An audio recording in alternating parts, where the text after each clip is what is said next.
this temple? We used to come regularly to Kunj Bihari for the NS camps. Was it? Yeah.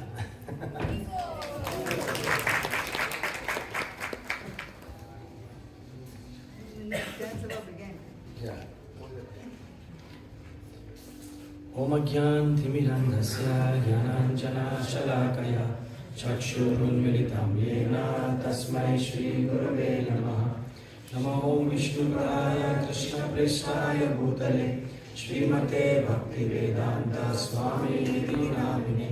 Namaste Saraswati Deve Gauravani Pracharine Nirvishesha Shunyavadi Paschatya Deshatarine Vanchakalpa Tarubhyascha Kripa Sindhubhya eva cha Patitanam Pavanebhyo Vaishnavebhyo Namo Namaha.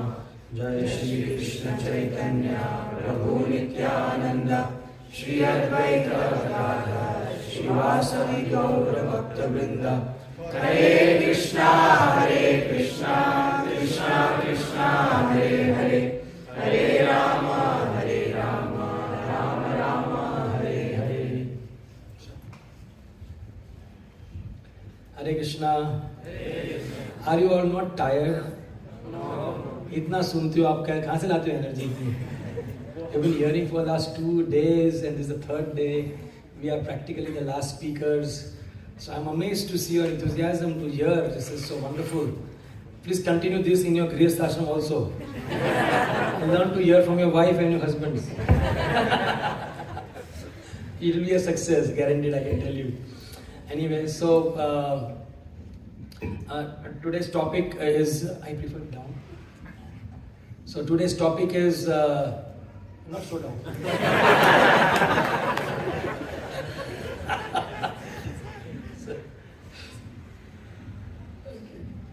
So today's topic we have is science of relationship, Sambandh ka Vigyan. So very interesting, and we would like to begin with the understanding as to what is the difference between Grihastha and Brahmachari. So what is the difference between Grihastha and Brahmachari ashram, or being a single and being married? What is the difference? I'm sure you have got some understanding, but to give a graphical understanding so that you can connect. Sometimes it's good to just know something and you can understand it better when you connect it to some day-to-day. So I don't know so much in Pune, but in Mumbai we have 2 types of trains. We have a slow train and we have a fast train. Now slow train, it is not that the slow train runs only at very slow speed or fast train runs, but they run, but the slow train stops at all stations.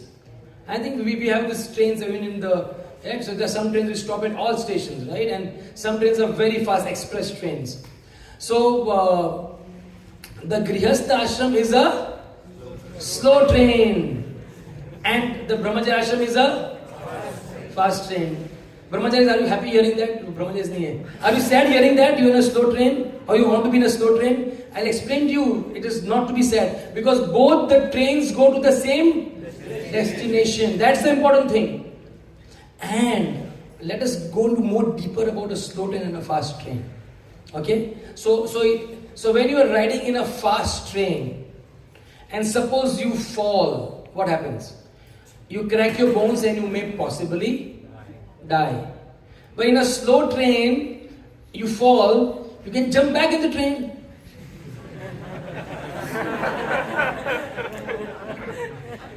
Good, right? So please understand, on a serious note, both ashrams are equally powerful. It is just that they have different orientation of living.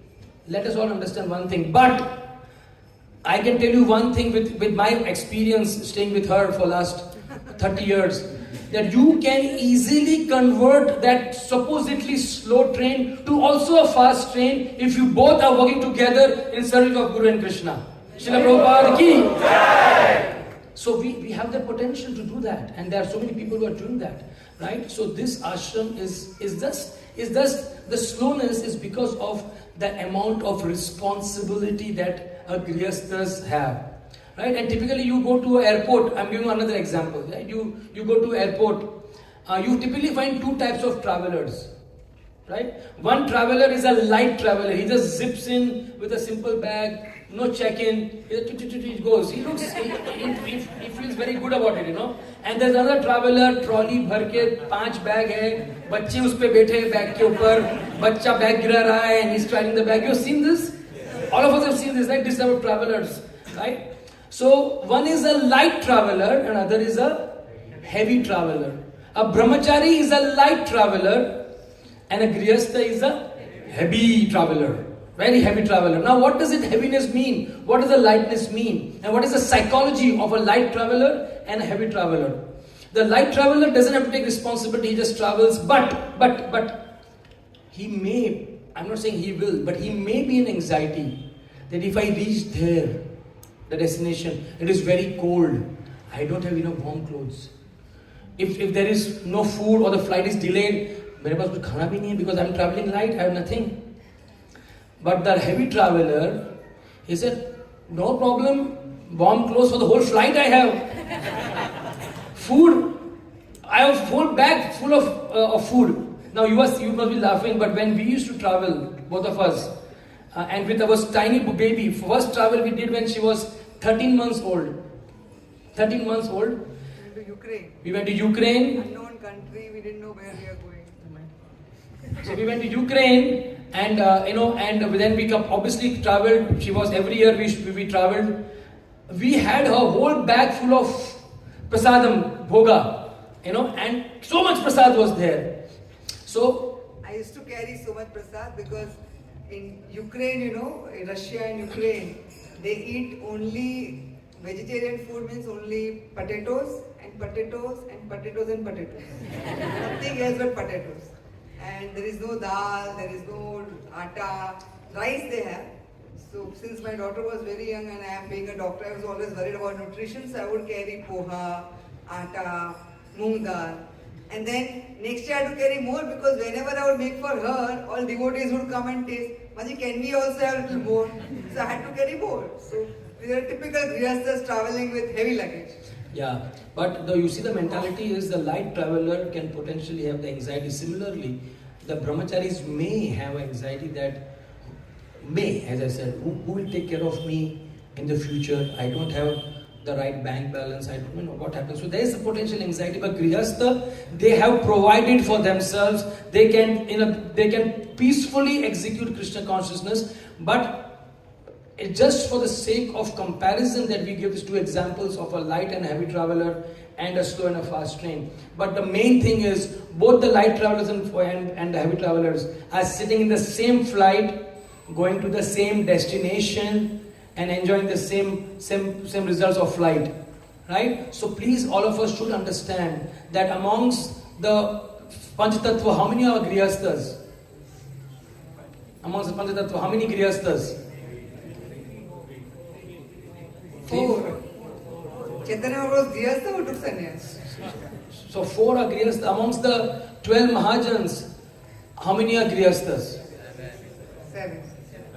You must have done the calculation already. Fine. So please understand that grihastha ashram is equally, if not more, of a powerful ashram. So please do not in any way, shape or form feel inferior even before entering that ashram. Very important. None of us should feel that, I couldn't make it to that ashram, so this is the second choice. If any one of you are thinking like this, then you are wrong, because it is not something wrong with you. You are insulting that ashram. Because the ashram is Chatur Varnam Maya Srishtam Guna Karma Vibhagashya Svanatatatva Dharmasya Samsiddhir Haritoshanam. All the ashrams are supposed to be meant to please the Lord, and they have equal opportunity to please the Lord in any ashram that you are in. So please, let's begin with complete enthusiasm that yes, that's the first and important signs of relationship, right? That first you relate this ashram to yourself and relate to this ashram as something to be very proud about, something that you want to look forward to, something that I can execute tons and tons of devotional service to this ashram. Because it is this ashram which is in touch with the world. It is this ashram which interacts with the world. It is this ashram is through which the world is going to understand what the ISKCON society is all about. Because we are the people who work in offices. We are the people who go to the stores and buy things. We are the people who have children going to school. And it is through this we interact with the world. And because we are a preaching mission, the world is going to know ISKCON. The world is going to know Prabhupada. The world is going to know what the whole society is through us much more. So please let us all begin with that understanding. Are you clear?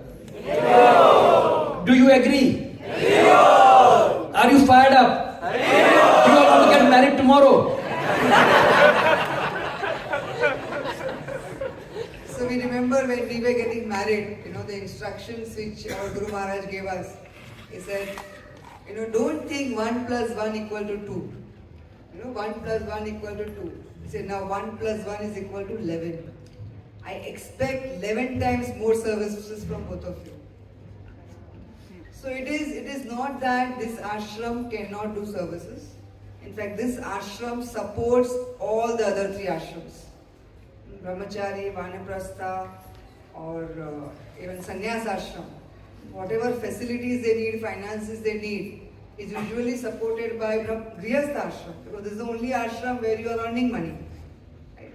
But in this ashram, you have sense gratification, because we have our own houses, we have our own ways of times of getting up, doing the way we want. We are not staying in a temple ashram, but we are staying in a Griha ashram. If you first hear the word ashram, it comes from the root ashray, where you can take shelter. Right? So, whose shelter we all are supposed to take in this ashram? Krishna. We always talk about Vedic culture. How many of you, anybody has heard about culture? Microbiology student who knows about culture? Any culture? Yes? What do you mean by culture? Growth. Culture is the favorable environment where the growth can happen. So Vedic culture has these 4 ashrams, because out of 84 lakhs human different species, only in human life you can grow your Krishna consciousness ultimately to surrender to Krishna. So this ashram is basically, Vedic culture is basically meant so that you grow in your Krishna consciousness. It is not that Grihastha ashram will hinder your Krishna consciousness, but it has its own duties or responsibilities with the benefits you get, with this extra sense gratification you can get.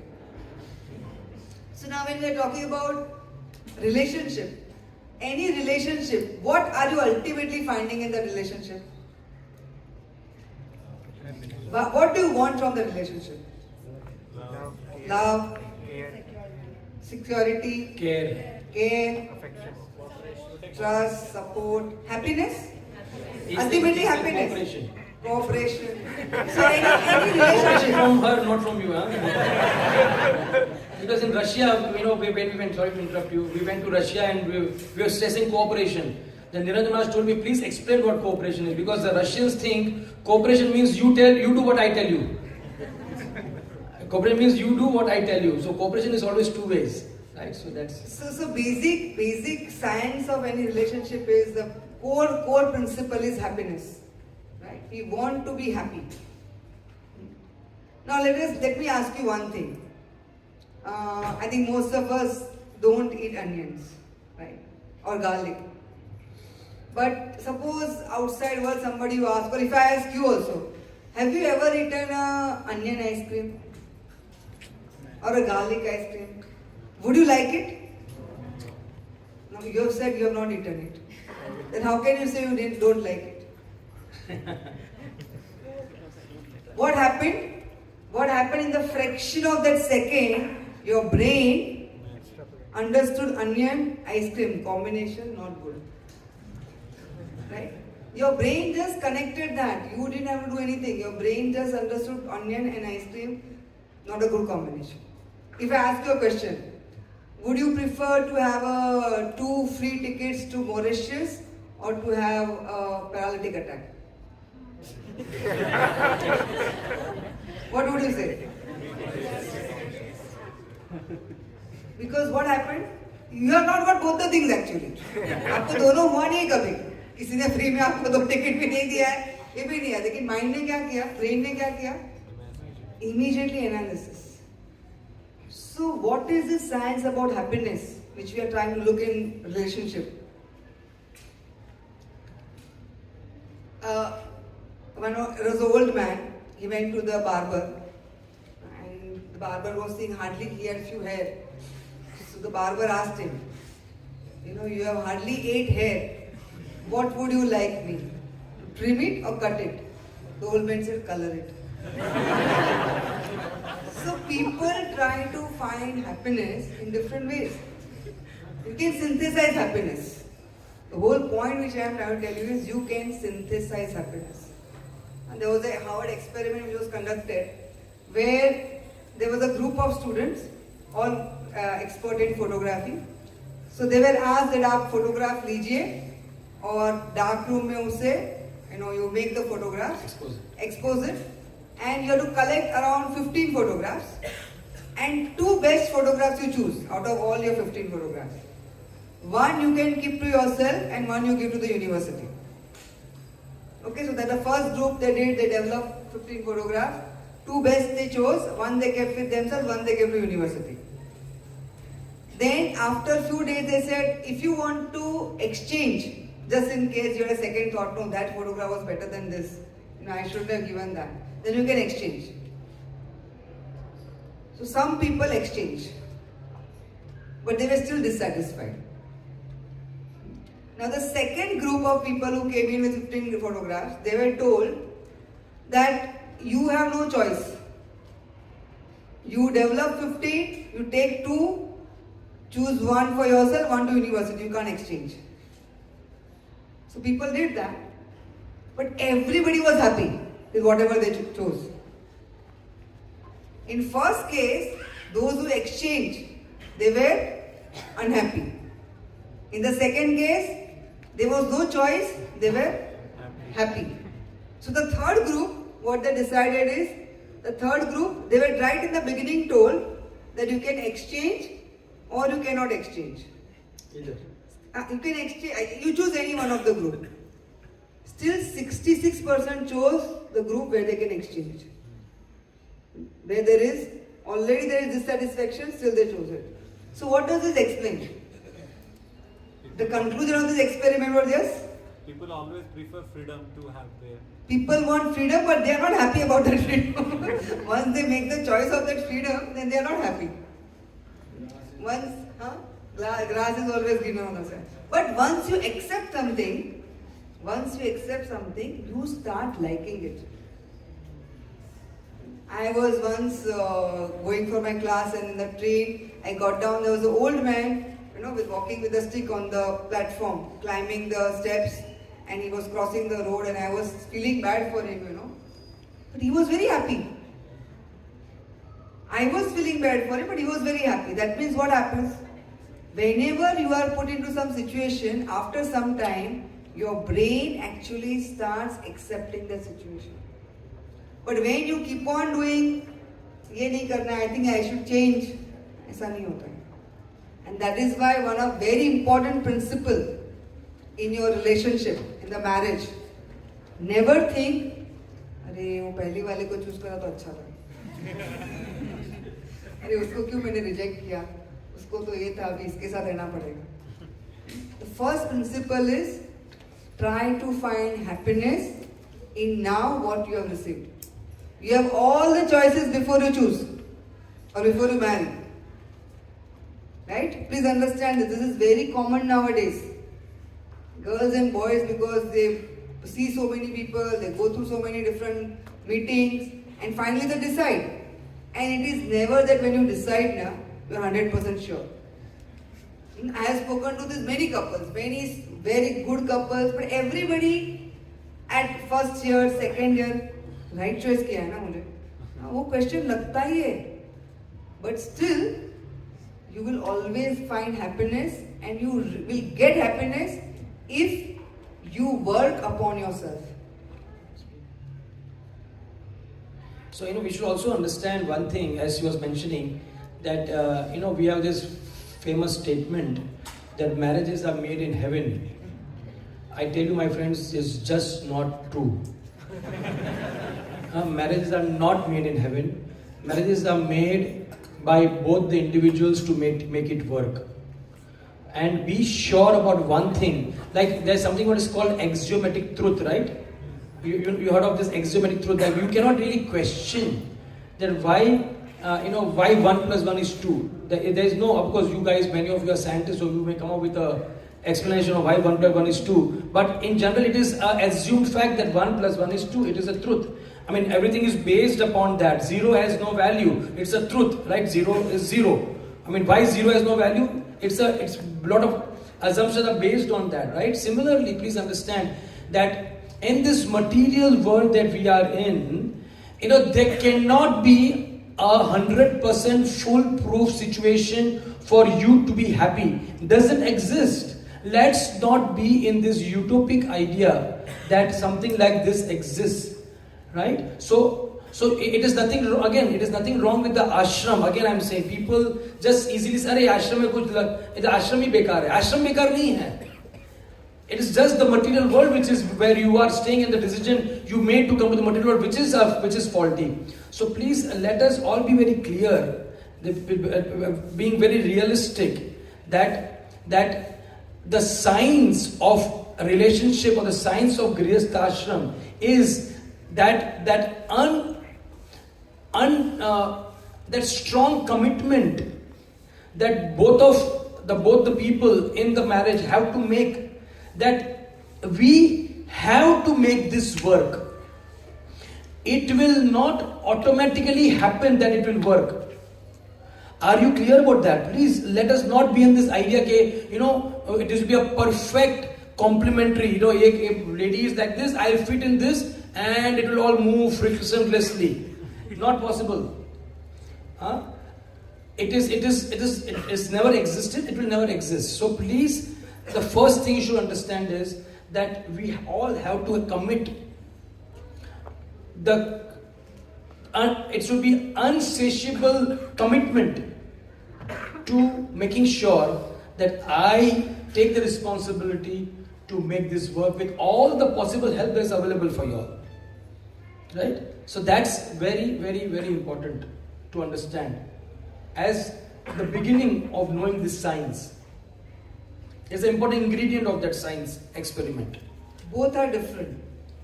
Both the way they think they are different, they expect things are different.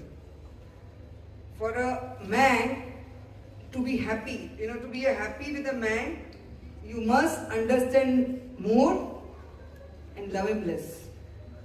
And to be happy with a woman, don't try to understand her at all, just love her. Talia! So women, you have to put all efforts to understand him, because they are not so much about expressions, emotions, and just love them for what they are. And you, please don't try to understand them. Just love them. So it is different ways we can understand. We were thinking, we have taken such seminars many times, but this time we thought, let us understand in the way of a GPS system. Have you seen GPS? Right. All of us are GPS. When you want to use GPS, how do you use it? What do you put the first thing? Location, destination. Then what does GPS show you? Direction. Then what are different modes of traveling? Time by different modes. Then it shows the ETA. And it shows the red, orange, blue. Traffic. Yes, traffic. And then it also shows you a alternate route. Right? So if we understand our Grihastha ashram, what will be the destination for us? Golok Dham. Chalo, very good. Everybody agrees that? Ultimately, the topmost topmost destination, the highest destination. There may be different small short-term goals, short-term destination, but the highest destination is Golok. So all of you agree that the purpose of married life is to go to spiritual world, yes? This is recorded, huh? We will use it against you in future. Okay. So now, to have this destination, you need direction. So, do you know how does the GPS work? How does the GPS work? कभी सोचा है? आपका every minute मतलब वो traffic clear हो गया तो तुरंत आ जाता है आपके phone में या तो GPS system में. Yes, because there is something up. That satellite which is directing your GPS. So in a Grihastha ashram, we have set our destination. Do you think we need satellite? Yes. And who is that satellite or who are those satellites? Guru, counselors, senior Grihasthas and scriptures. Okay. So destination ho gaya, direction ho gaya, which is given by this. Now third thing which is very important is you yourself. Because you put in GPS, but you don't start only the journey. Right? If you don't start the journey, you're never going to reach there. So you have to start your journey. Now when you start that journey, you have the destination. You need to have a very clear vision. Right? There was a person who had some health issue with his eyes. So he was getting different ophthalmologists treated. Nothing was happening. He tried everything, allopathy, Ayurvedic, homeopathy. Then finally went to a sadhu. So sadhu said, you have to see only green things. जितना green देखोगे उतना तुम्हारी eyes अच्छी हो जाएगी. So after 6 months, sadhu came back to see this person. And when he came to his house, the door was painted green, the walls were painted green, the person came in the green dress, he offered water in green glass, green tray, sofas were green, everything was green. So the sadhu asked, why did you paint everything green? He said, because आपने ही बोला ना, green ही देखना चाहिए तो मैंने सब कुछ green कर दिया. अरे बुद्धू, ग्रीन चश्मा पहन लो. You just wear green glasses, you will see everything green. So when you start your journey in Grihastha ashram, don't think that women, when you are cooking, I'm cooking Krishna, Krishna, Krishna, Krishna, Krishna. Or when I'm working in the office, Krishna, Krishna, Krishna, Krishna, and Krishna. Or when I'm traveling, Krishna, Krishna, Krishna, Krishna, Krishna. Don't try to artificially impose Krishna. It has to become your way of life. I remember once Yamuna Mataji was here, who is one of the best cook, Prabhupada disciple. And we asked her that when you are cooking, how do you think of Krishna? We said, Prabhupada told me that when you are cooking, you have to think, you are not going to think of Krishna, but what you have to think? Whether I am putting enough salt, whether it is not burnt, it is cooked properly. So that when Krishna enjoys it, it will be very nice. Or similarly, suppose Prabhuji or Madhu are working. Sometimes you will be busy traveling, you are in the offices, you are in meetings, you have targets. So don't think that I am not thinking about Krishna. Because whatever work you are doing, whatever money you are earning, ultimately you will be using that money to support your family, to support your Krishna consciousness or support Krishna consciousness of others. So vision has to be Krishna conscious. Many times we see that people when they enter the ashram, because when you are independent or when you are alone, I remember when both of us newly got married, we were young like all of you, we joined Krishna consciousness at the age of 17 and got married at the age of 23. So 6 years we had wonderful life. And after 6 years when we got married, the first program, Radhanath Maharaj's program, late night it happened and I am waiting for Prabhuji. And then there was no phone also that time, there used to be pagers. So I paged him. I said, where are you? He said, I have reached temple. I said, you forgot me? So his answer was, what were you doing 3 months before? When you were not married, you were going alone, na? So you go alone. So what I am trying to tell you that our journey began like this. Our journey began like this. So it's not that all of us are trained to stay with each other. You are trained to stay independently, do whatever you like. But when you start staying together, you have to understand it is not just you. Now you have to think about the other person also. So many times we forget. We only think about ourselves. But very important principle is always think, give priority to others' needs, and then what will happen? Your needs will be automatically satisfied. That is one very important principle of relationship. So we are talking about GPS, we talk about destination, direction, satellite, and about yourself. Now in your Grihastha ashram, you will come across many different aspects. Sometimes you have to change the job, sometimes you have to buy a house, sometimes you buy a car, or change your probably city or country. So whenever you have to take such decisions, there's a principle, science principle. What is it? Regret minimization. Like when you are going out or when you start the journey, GPS you put the destination. But in between what we do, zoom in and zoom out, right? Just to see that, make sure that road is proper. We are not taken some other direction.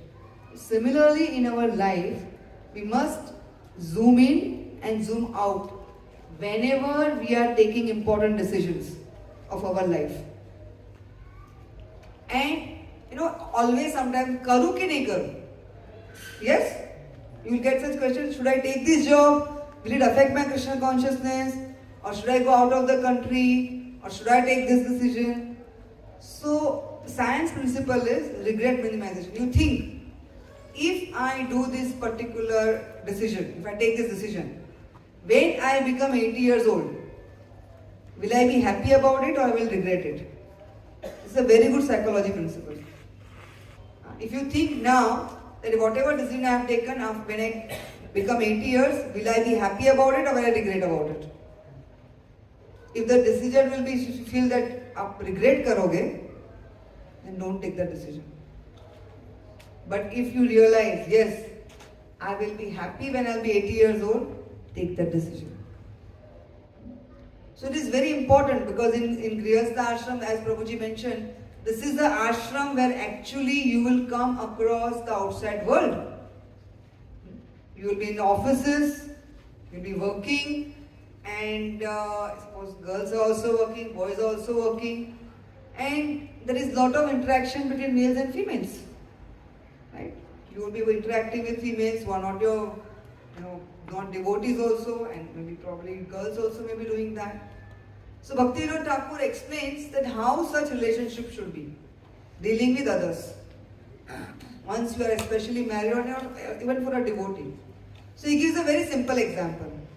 That when you go to buy vegetables, सब्जी लेने के लिए जाते हैं, तो हम क्या करते हैं? सब्जी पसंद करते हैं, सब्जी लेते हैं, उसको पैसा देते हैं और निकल जाते हैं. Bhaktivinoda Thakur tells that you don't start developing loving relationship with the sabji wala. You don't start loving that person. You do your work and you leave. Similarly, to have healthy relationship between husband and wife, one very important principle is you may need to deal with other men, other women at workplace, but the principle should be like sabji wala. Itna kaam hai utna kiya, forget about it. Don't carry them or don't carry that work at home.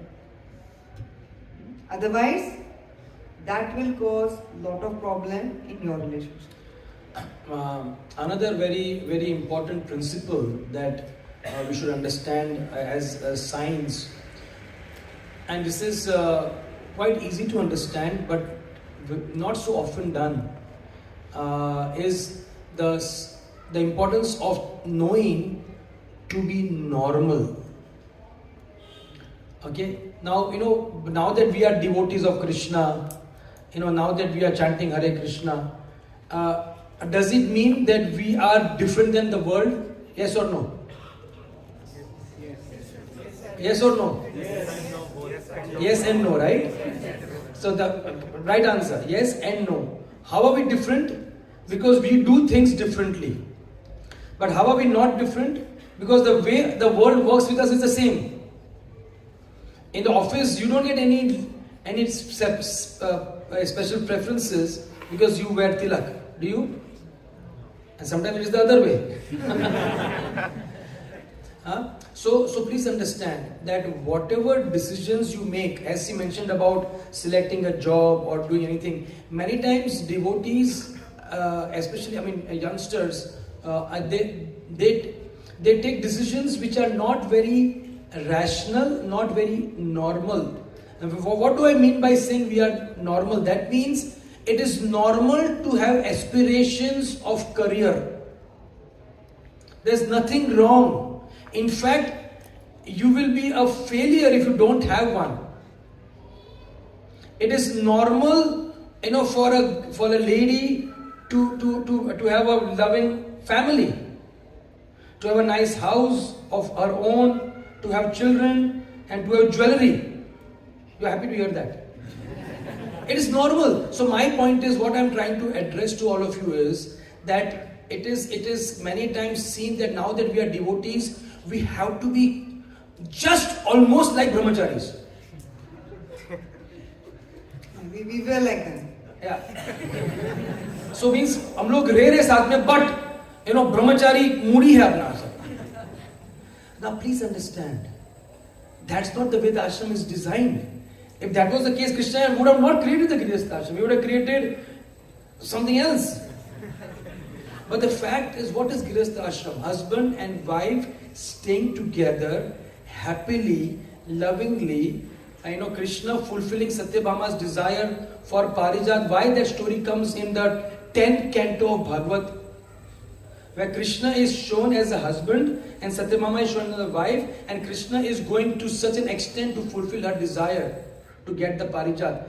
Why is that story? I'm just giving you an example. That's why I said in the morning also, when you hear a story, please connect it to your life. These stories are meant to learn. So again, the point I'm coming to is, try and understand to be a normal human being and superimpose Krishna consciousness over it. Don't try to be different, because the moment you try to be different, you are, as I said, either you are water or you are soda. Right? But you leave the soda open and when the fizz is gone, it is neither water or soda. Have you drunk a soda which is open? It's horrible. Right? So either you are water or you are a fizzy soda. Both are enjoyable. But don't become in between. So many times people, either you're hot or you're cold. Today Jesus Christ's appearance day. Right? So I'll quote a lot of she doesn't like it so much, but I was in a Christian school, so I have a lot of Christian influence. So Jesus Christ said, either you're hot or you're cold, or if you're lukewarm, I spit you out. Right? So this is what it means, that either you are a Grihastha or a Brahmachari. If you are a Brahmastra, I spit you out.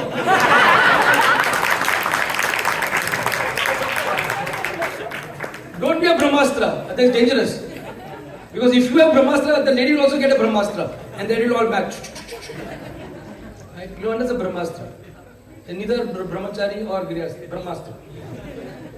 So the point is, again, I'm very serious, because this is very serious for all of us to understand. Please, and you can ask questions on this also. That it's very important to be normal with a capital N. And normal means, what would you have been if you would have not been a devotee? I'm just asking you, right? What would have been? You would have really want to really study nicely. You would have got a nice job. You would have also at the right time got married. You would have obviously wanted to have a nice house. Yes, this is typical. But many times we superimpose the philosophy and we make a mess of it. Then we are confused. Are Prabhu, ghar lo ki nahi lo? If I should buy a house, should I buy a 1 BHK? Let's be simple. If I get too attached to the house, you understand this problem of the mind? If I get a house, if I make it too good, I'll be attached to the house. How many of you think that way? Right? See, right here. Now, my dear friend, if you're not attached to your house, why are you Grihasthas? So please let us all understand, being attached to the house is not a problem. Being attached to the house and not attached to Krishna is a problem. आप समझ रहे हो ये? Please make your vision, make your horizon broader. Krishna consciousness is all about broadness. It's not about narrow. Krishna consciousness does not make you narrow-minded. In fact, we should think that I should be very successful, whatever I can do. I'm not saying going beyond much more endeavors, but whatever, if you're best at something, do it, become successful. That will become an example for others to join Krishna consciousness. If they see this couple, oh, they are so good in everything. They have wonderful children, they have a big house, they have deities, they are successful even in their job. You know how much it attracts people to join Krishna consciousness? I remember once, when I was doing book distribution on the railway, and one person came and I was selling books again and again, and that person took the book and told me, I don't want this book because I don't want to become like you. Then I said, no, you sit here. Now this statement, I will sit here. Then when I told her, I am working, I have a house, my husband is into business, it changed her perspective. It changed her perspective. So please understand that it is not that, by having good things, it is going to take away from Krishna. But you have to make sure that you use that thing for Krishna's service. You invite devotees in that house, you feed devotees prasad, you give place to brahmacharis to preach. Srila Prabhupada, who is like for both of us, Srila Prabhupada and Bhaktivinoda Thakur, they too are our Grihastha Gurus. Whatever they did in their life, it is such an inspiration. Prabhupada at that time in Kolkata had a car, big house. He had a very thriving business. Now, and let's take the example of Bhaktivinoda Thakur, okay? I mean, you were talking about, job excellence. We say, let me do my job, just to get my money and just... But Bhaktivinoda Thakur, please understand, he was working for the British Raj. They were cruel people. They didn't like Indians, right? We all know that. But in spite of that, Bhaktivinoda Thakur was he must be so amazing in his work as a magistrate, that who in the world till this day has got a job perquisite that the company makes a special track from your house to the office?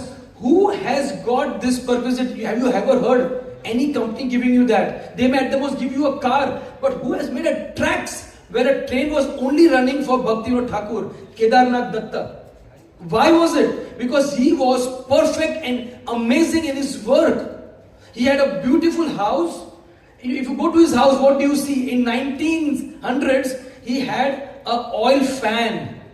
You go up, you have seen that? He had an oil fan. That means, can you say, oh, he was so attached, he wanted fan? Because he could afford it. He was a magistrate, he gave out comforts, and at that time he had something which only few Britishers had. He had an oil fan. So what does it mean, my dear friends? Let us broaden our vision. I want you all to step out of the room today with a broad vision. And what does the vision mean? That Krishna consciousness is not about reducing. Krishna consciousness is about expanding, adding Krishna in it. Are you understanding? Yeah? So please understand, it was normal for Bhaktivinoda Thakur to have 10 children. He had 12 children. I mean, if he wanted, he would say, I just want one ray of Vishnu. That one would have also been a ray only, because Krishna would have fulfilled his desire. But he wanted to live a full Grihastha life with 10 children, with a beautiful house at that time, right facing, it was a sea facing, what you call a sea facing house, Ganga facing house. Nobody talks about sea facing house. We talk about sea facing house, premium property. He had a most premium property. In Godrum Dweep, where is the house? Facing the Ganges. Ganges facing house. Premium house, right? When you go to the terrace, you can see the whole Ganges.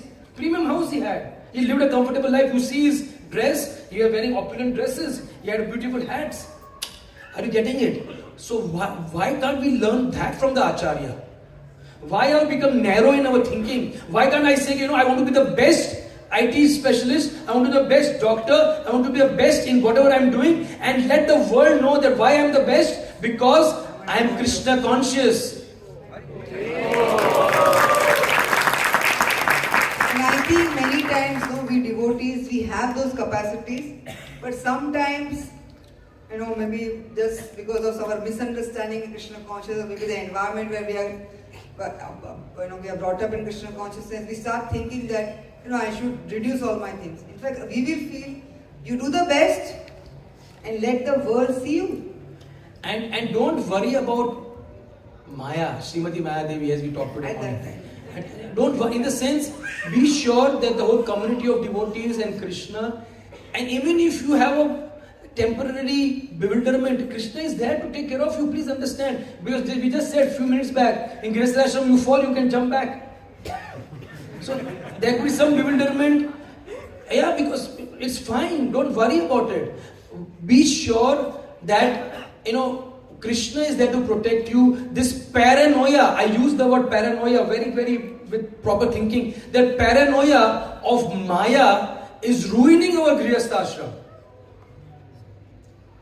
Because you cannot be a good, you are just so damn scared of entering the ashram. You are entering the ashram with that fear. Arey bhai, wo fearful ashram thodi hai. It is not some kala pani. Sorry. And whatever, there's another law in the science of wasted efforts. 50% of the eggs which the fishes put, 50% are wasted. Rainfall, wherever there rain, 98% of the rain is in the forest. So it is not that our whatever efforts, sometimes we feel, even our relationship, that all your efforts, whatever you are going to put in the relationship, it may not be successful. But marriage, with the destination, it is also the journey. Journey with your partner. सफर में आप सीखेंगे भी आपके partner से और वो सफर भी आपको एंजॉयमेंट देगा. डेस्टिनेशन तो बहुत हाईएस्ट एंजॉयमेंट है Golok Vrindavan, but even in that journey there may be many different problems, but learn to be happy. And so I just finished the last point. So basically what I was telling you is, you just be the normal that you would have been as a non-devotee, and then you add Krishna to it, and then Krishna is the whole thing. Of course, you have to be different. You cannot be the same. But in the way you do things can be what you want to aspire for can be the same, but the way you do it is different. Makes sense? So there is no harm to be whatever you are aspiring for. Don't curb your desire, because there is another thing which we can solve, because what you curb will again bounce back in this life only. It will come back with a vengeance. So don't do that. Anyway, that is a separate topic. You might be feeling that why Mataji and Prabhuji are speaking so much about this topic. Because in our experience, we have seen, we became devotees at a very young age. And we have seen in last 35 years that people, those who suppress those desires, when they reach 45, 50, it's sprang in a different way.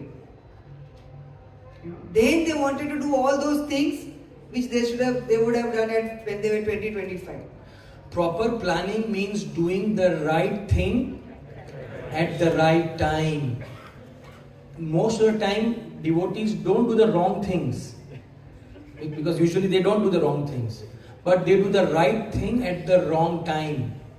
And doing the right thing at the wrong time is, unfortunately speaking, it is wrong, because it does not give the result. You want to grow in your career at 20, 30, that's the right time to do it. But to curb that and you start wanting to have a desire at 45, that's the wrong time.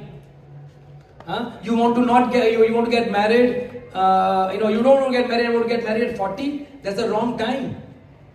And so many other things that we can say. So please, let us broaden our vision. Let us have a larger picture of Krishna consciousness painted in front of us. Let us see the big picture, and let us not see ourselves and our struggles as be all and end all of everything. Let us see the larger thing, and let us be part of the larger picture that Prabhupada wants us to be part of. Yes?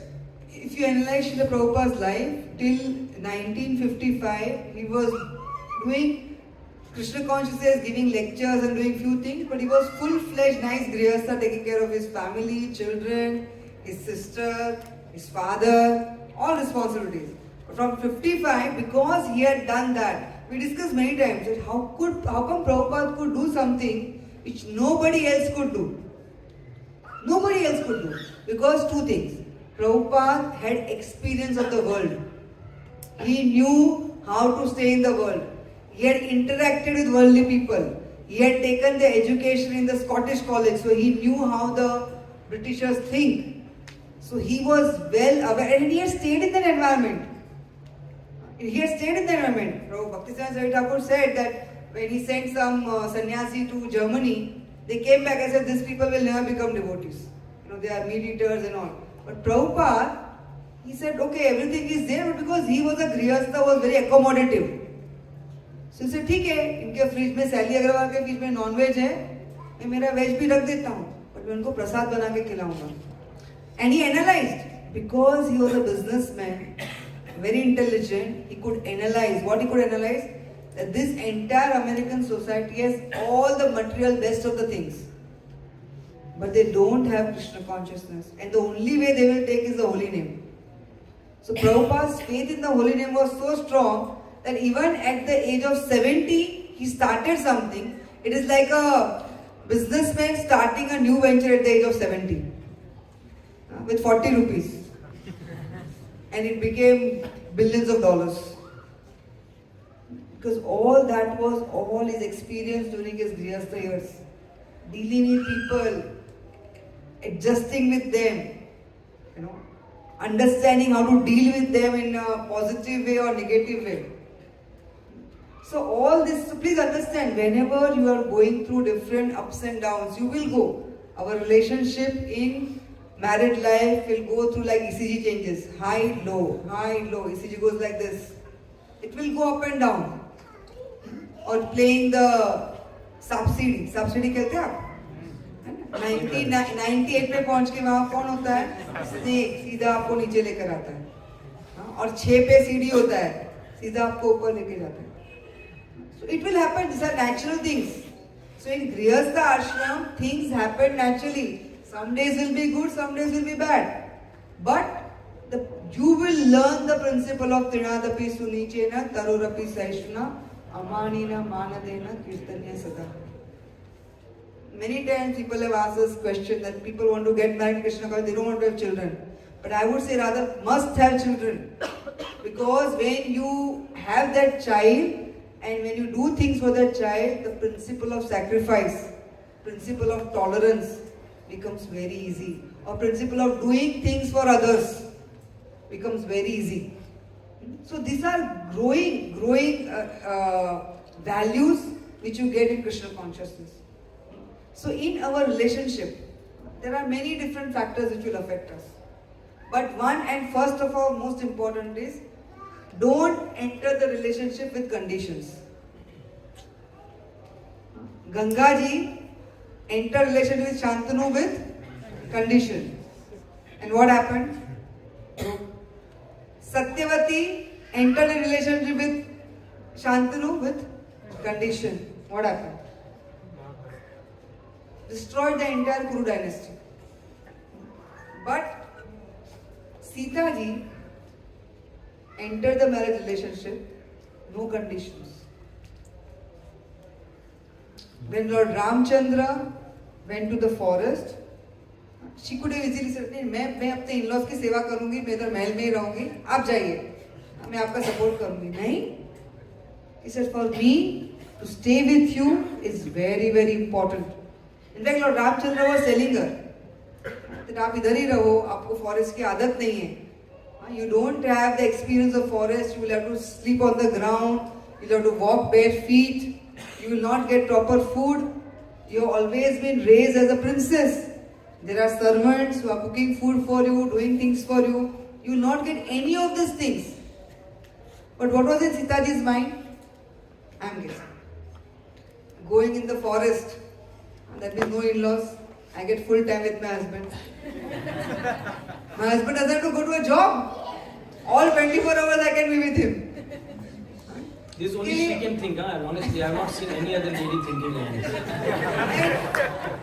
And khana to kya, abhi either you eat this or this. But the most happiness a woman gets is in the time of the husband.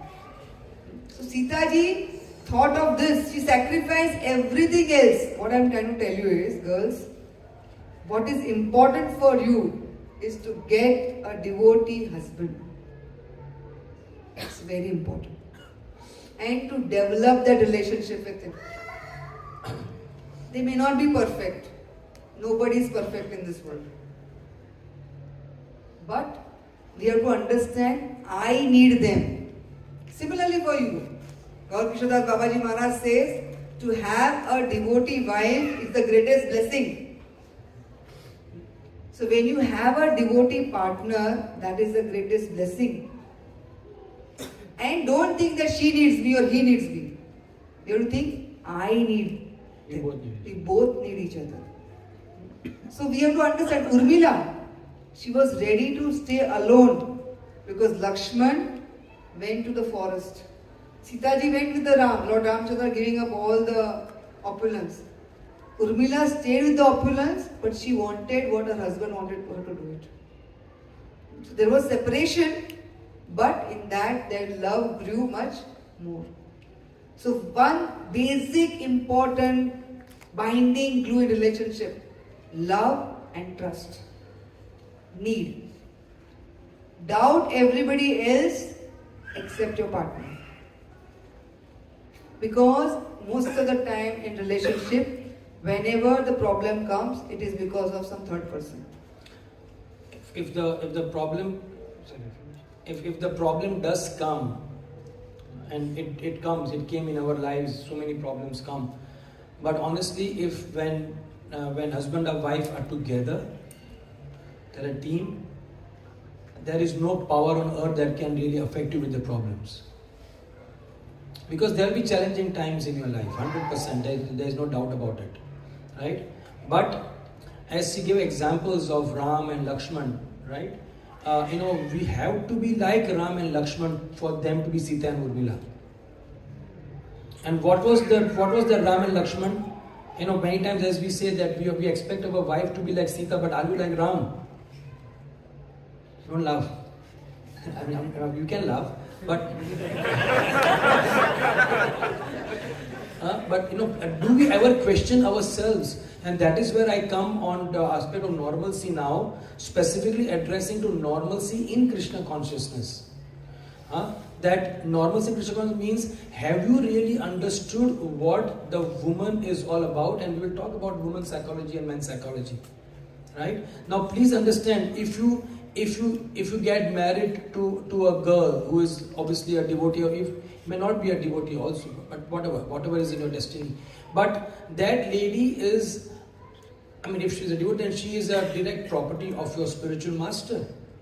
The spiritual master is handing her over to you in your care. Now, if you have a attitude of ownership, then you will be exploiting. But if you have a mentality of trusteeship, what is the difference between a trustee and an owner? Trustee means he has got something, somebody has given to him, and he's just holding it on somebody's behalf. He's never the owner. Trustee, he's a trustee because they trust him. The owner he's the owner. So if we all live in the Grihastha ashram, and this is a very important part of science, the science is that we will always be trustees of God's property, and the first property that God has given us is each other. That means Krishna's property is my wife, Krishna's property is my husband. I am not the enjoyer, I am not the controller, I am not the proprietor. And this mentality, something which all of us should take care, ladies, but much more the men. And I need to do everything to keep this lady happy. It is not Maya to have your wife happy. I swear, I was thinking, not in terms of my wife, luckily I had some maturity at that time, But before I got married, when I saw my parents very happy with me, I said, something is wrong here. How are they happy with me? Because it was such a skewed understanding. It was not. They were not devotees, of course. So it was such a skewed, such a horrible mentality I had. Nobody trained me, unfortunately, my friends. You are lucky you are getting training. I was not trained. Because nobody told me that, you have to respect and love your parents. I would do things so that they become angry with me. Why? Because then I say my Krishna consciousness is right. Such a horrible mentality. People, I've seen husbands being cruel to their wife, and you ask them why? So that I don't become attached to her. I said, what rubbish is that? What perverted, obnoxious mentality is that? I mean, how can you be so ridiculously foolish? Right? So, is this what the philosophy you are hearing? Then something is seriously wrong with your hearing. And same thing with the wives, that I'm getting married because I just want to be out of my parents' house so I can do seva. अरे भाई क्या सेवा सेवा सेवा घर का ध्यान रखने में सेवा ही है वो. They want to just run to the temple to cook Raj Bhog and this Bhog and that Bhog. घर का भोग लग रहा है.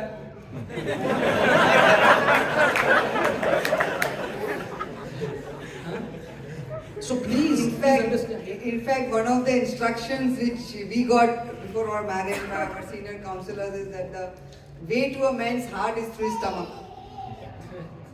So find out before the marriage what your husband likes or what to be husband likes or what his family likes and learn the way they cook. I remember when I got married, I was a doctor, so my mother-in-law didn't expect me to know how to cook. So I said, I cook. She was very surprised, you can cook? I said, yes. So I was cooking and I made dal. So dal मैंने cooker में दाल डाला और हमारे घर में टमाटर भी cooker में डाल देते थे. I made that dal and my mother-in-law with a very stern voice. In our house, nobody eats tomatoes in dal. So can you imagine, I'm a doctor, somebody telling me like this. And my first reaction when my self-talk was, नहीं खाते तो खाना सीख जाओ.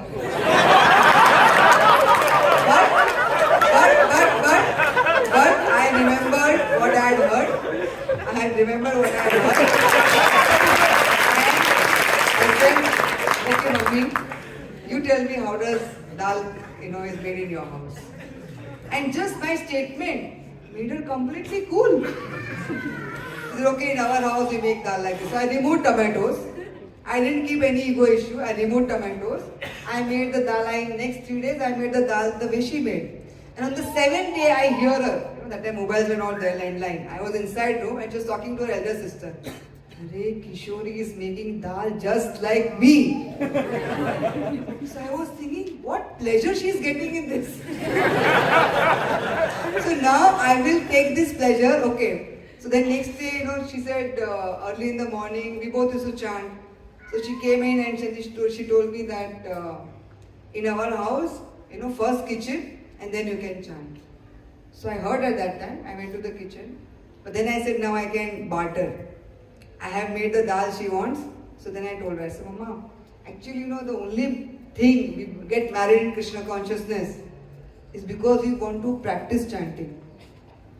Together. So if I don't chant in the morning, this marriage has not much meaning for me. And what do you want?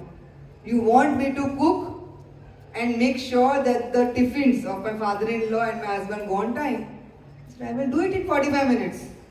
But let me chant peacefully. So I made my statement very clear. But at the same time, I adjusted to what she wanted. Because for me, it didn't make much difference. दाल ऐसे बनाओ कैसे बनाओ ISKCON में तो हर type की दाल खाते सीख गए. That doesn't make it so. For me, what was important is my Krishna consciousness practice at home.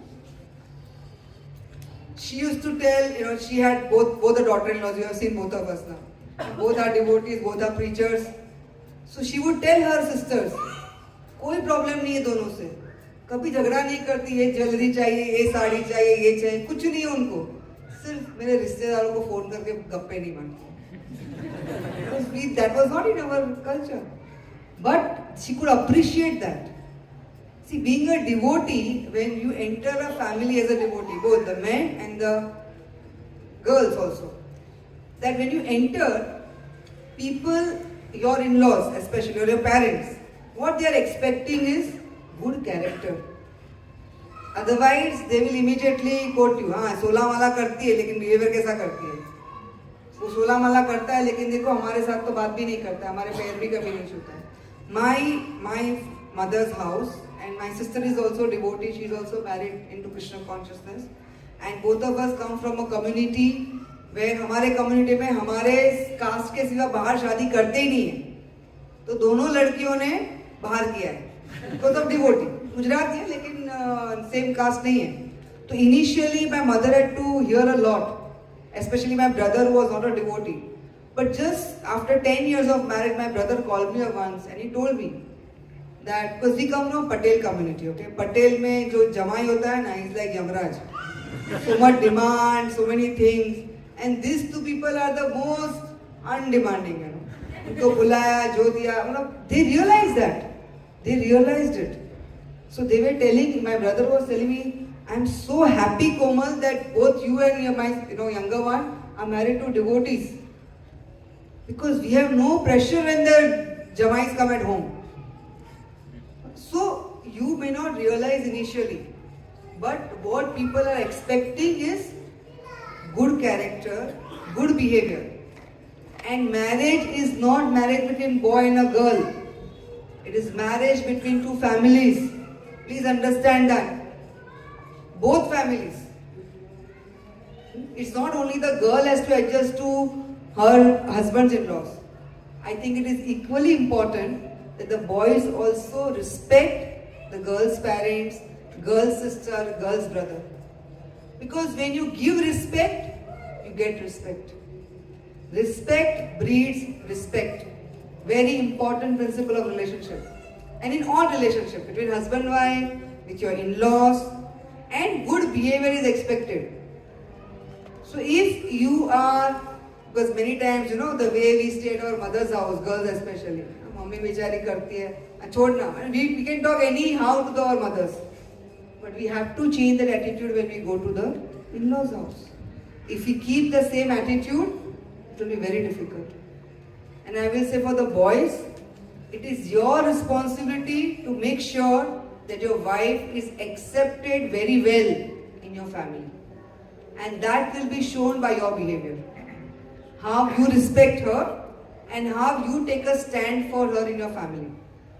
I remember when initial Krishna consciousness, Radhanath Maharaj would give lecture every day. So sometimes I could not go for Bhagavatam class and only he would go. And I think you can tell what Maharaj told.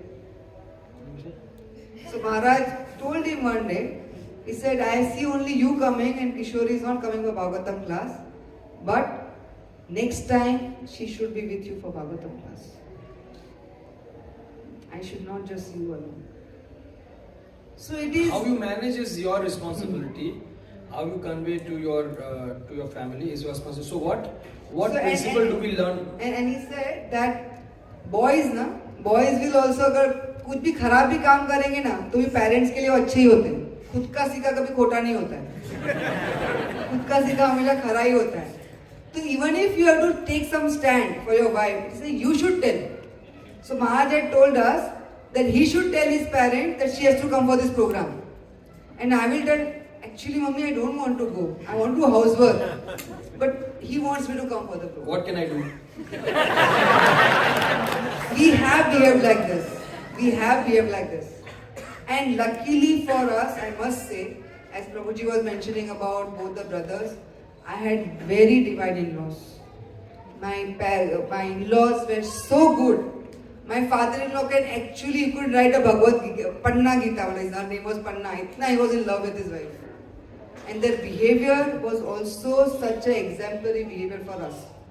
And because of their training, because the husband and wife had such a loving relationship at home, both the sons have imbibed that loving nature and respecting their wife, and we have freedom. Both the husbands, they never stopped us from doing any services. They always adjusted. I must tell you this, Prabhuji's all the time concern is that how me or my daughter are most comfortable in all situations. Even physical comforts, I can tell you. Not only mental comforts. And that makes the relationship more stronger. Because when you understand that your needs are getting satisfied, the other person is going out of his way or her way to fulfill your needs, you will do anything for that person. So we should understand one thing which comes out of this discussion is that unlike the other three ashrams which are heavily spiritual, Grihastha ashram is one ashram where there is a huge social component attached to it. I repeat, there is a huge social component which is attached to it. That means we will have to be socially compatible if we want to have a successful married life. We cannot just be fanatically spiritual. Are you getting my point? So please, because it is a social there is a lot of social component attached to it, right? So there are various aspects that needs to be considered, when we are in Grihastha ashram, right? So a lot of supposedly material things. Supposedly, nothing is material, but as he mentioned, to make sure that family is comfortable. Now, for many of you who are trained to be strong bachelors and trained by, I think, brahmacharis, you might find this, comfort, what is this? Many of you are thinking like that, right? So I can see on your faces, comfort. But, so I'm trying to say, that's the exact reason I'm saying, when you are young, what you are doing is perfect. I used to be one of the most austere persons. Honestly, I used to really never spend any money. I never ate outside. I used to eat very simple food. And not that after I got married, I got spoiled. No. I'm not spoiled. I'm honestly saying, I can say with all honesty. But with the ashram, you need to change. Having comfort, is it Maya? Yes or no? How many of you think, be honest, don't worry, we are not recording. How many of you think comfort is Maya? Right. So I think that, yes, a good number of people are saying comfort is Maya. Right? So the where you are coming from is that Krishna consciousness is all about austerity. Right? So why should Krishna have 1,000 palaces? Why not huts? 16,100 huts. ऐसा द्वारका में कि भगवान ने 16,108 झोपड़ियां बनाई.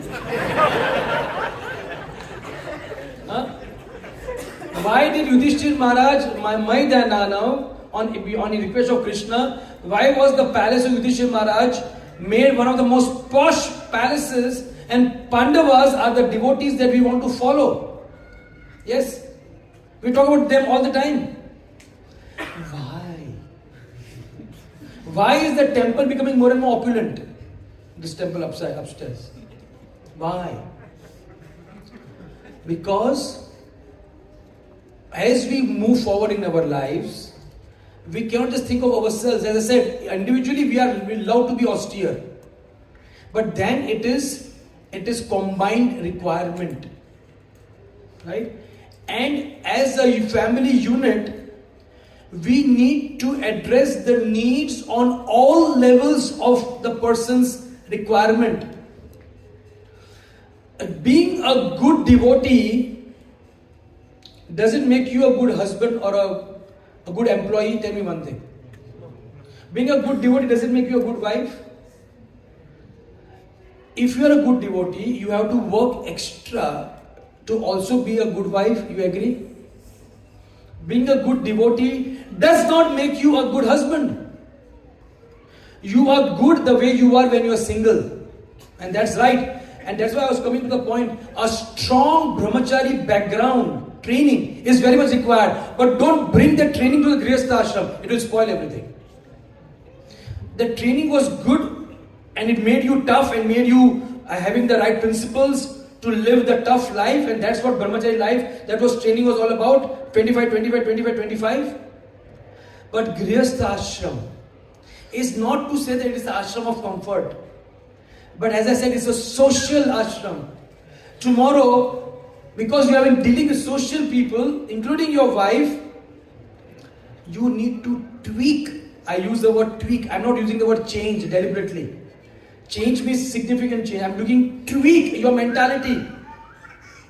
Please note me. You have to simply tweak your mentality. Why should Bhakti Siddhanta Saraswati Thakur, the most renowned sannyasi, enter the most renowned place, Radha Kund, with a car? Batao. You know the story, right? He drove into Radha Kund and he had a car.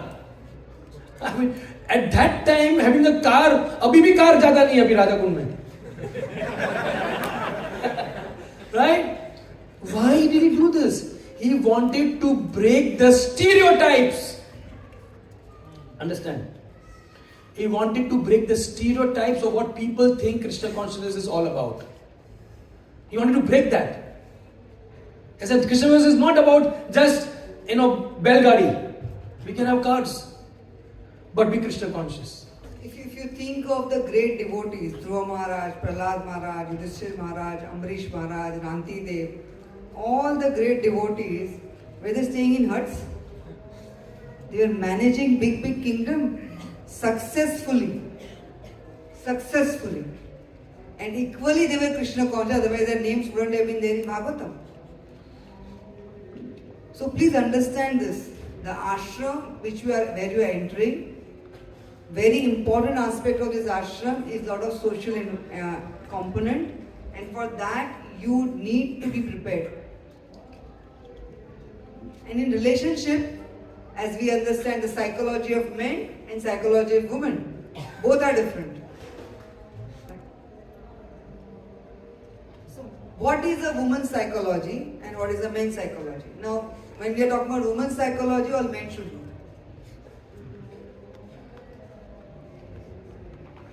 There was a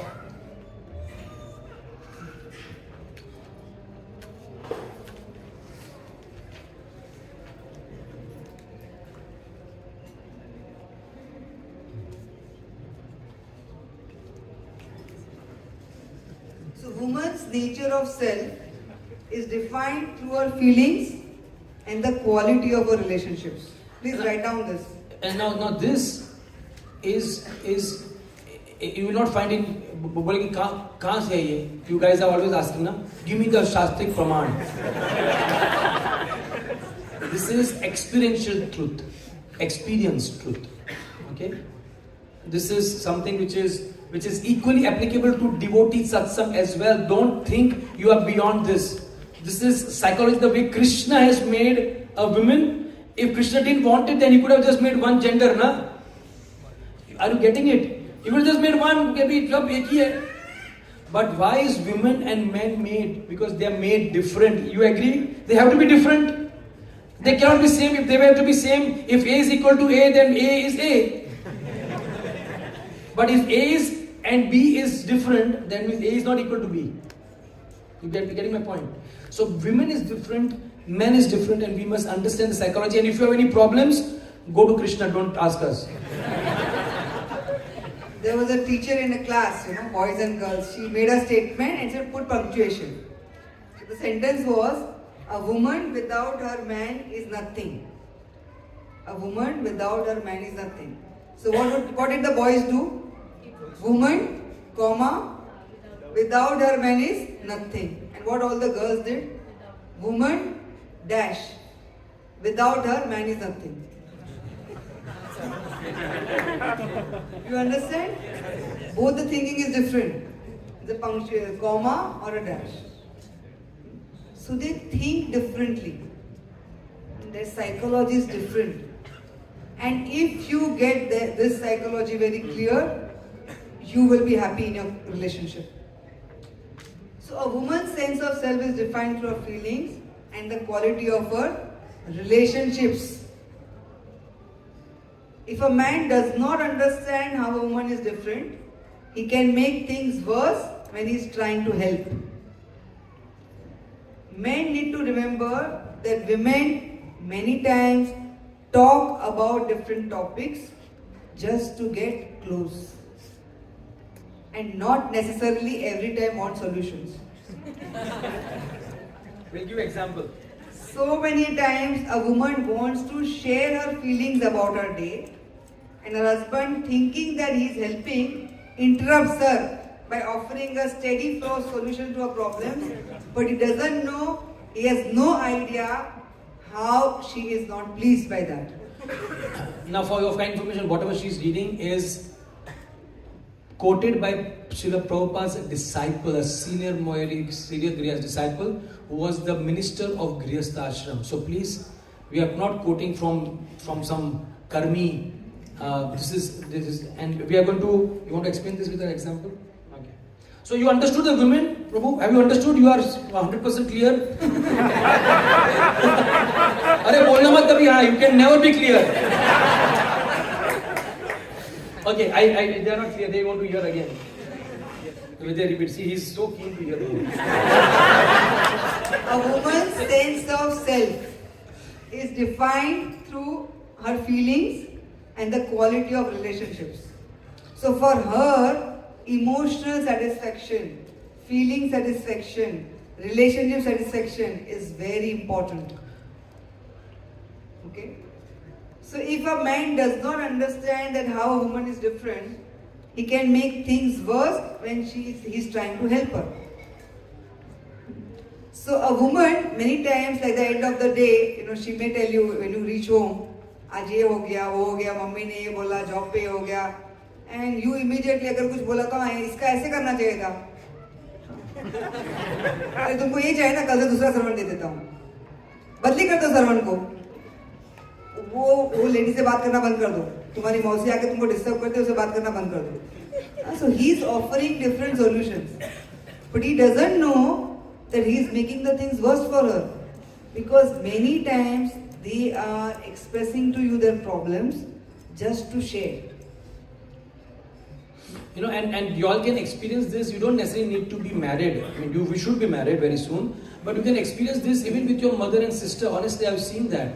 When your mother talks to you, when you're grown up, they talk. They don't necessarily want solution, but they say, "तेरे से बात की अच्छा लगा." Yes, how many of you experienced that? Right? कि तेरे से बात की अच्छा लगा. आपने कुछ solution दिया ही नहीं उनको. But आपसे बात करना अच्छा लगा because she is sharing a feeling. Similarly, your sister, दादा मला हे तुमच्या सगळी गोष्ट करायची आहे. And she sits with you and you don't give a solution. But she just say कि she heard it, मला खूप चांगलं वाटलं. Yes, you experience this. So this is the way woman is made by Krishna. She is all about feelings, all about the softer aspects of life. That's the way Krishna has made it. Now woman's sense of self is defined by her feelings. A man's sense of self is defined by his achieving of results. If he achieves results, we all feel nice, right? Right? So if you tell a man, अरे छोड़ो यार, अरे क्या छोड़ू?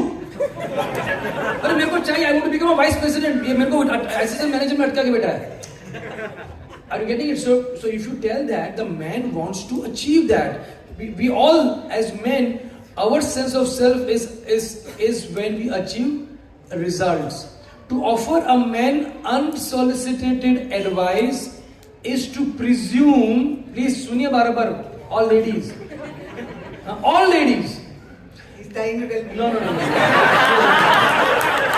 saying all guys. Actually, a lot of married ladies there also. To offer a man unsolicited advice. अच्छा लगता है advice देने को. But to offer unsolicited advice is to presume that he does not know what he is doing or he cannot do it on his own. Generally speaking, when a woman offers unsolicited advice or tries to quote unquote help a man, she has no idea how critical and unloving she may be sounding to him. Mataji bola acha. I tell you yesterday's example. I think two Prabhujis know that we were coming from Vishal Nagar to NVCC. It was late in the night, 8 o'clock, and we had put the GPS NVCC, and somehow other he missed the turn. I was very quiet. I was not speaking anything because I know this, that I should not give unsolicited advice. And we were going in the Kolhapur direction, and there was no place we could take the right turn. And I knew his anxiety was increasing because we were going away from Pune. We thought that we'll give Bhagavatam class in Kolhapur. इतना दूर जाने तक है, and suddenly he tells me, "Don't tell me anything." I said, "I have not spoken anything." Because he was already feeling guilty. He was already feeling guilty कि मैंने ये turn miss कर कर दिया. So and I also knew it was not his fault because it was so dark and we were hearing Mataji's lecture and suddenly he realized कि नीचे का turn लेना भूल गए and we actually spent 45 minutes extra to come back to the same spot. इतना आगे जाके वापस आए. I request the management, please put a big board there. Yeah, I see some management guys sitting there. Please put a big board, otherwise you miss that turn, and it is horrible to really go ahead. So what I'm trying to tell you by this example, same thing. That for him, what was important, that he makes us reach safely On time to NVCC. And when I missed the turn, I was feeling He terribly was feeling failure. so bad. Because I He didn't was achieve the feeling result. so bad. So I knew it. So I was just quiet. But still he spoke. Don't tell me anything. Because it was out of... So this is what we are trying to tell you. Sometimes for the women, it is better to keep quiet. I give you another example. My in-laws. Okay, as I told you, they loved each other. So in those days, my father-in-law was also working and my mother-in-law was also, she was a teacher. Both of them were working people. So my father-in-law usually time of coming back home was 7 o'clock in the evening. And there were no mobiles. So I remember after my marriage, the first time he became late. And I saw my mother-in-law in the house, 8 o'clock, 9 o'clock, 10 o'clock. And she is criticizing him at the top of her voice, And I am saying, Aaj avi bani. आज पप्पा आएंगे पूरा धूम धूम धूम धूम धूम होने वाला है. And I've never seen her otherwise speaking anything against him. But because she was so anxious, 7 बजे के बदले 10 बज गए, there was no message from him. But when the bell rang, she was the one who opened the door. I rang, she said, no, I will open the door. I said, ठीक है, मैं अंदर चली जाती हूँ. She opened the door. She took the bag. You must be really tired, huh? She's telling him, I'm hearing, you must be really tired. बहुत थाकी गया, so, what would you want to eat now? So my father said, I'm very tired. I only want milk. And then they had milk. And then हमारे घर में एक झूला बना है. So every couple sits on the jhula in the night before going to sleep and they talk to each other.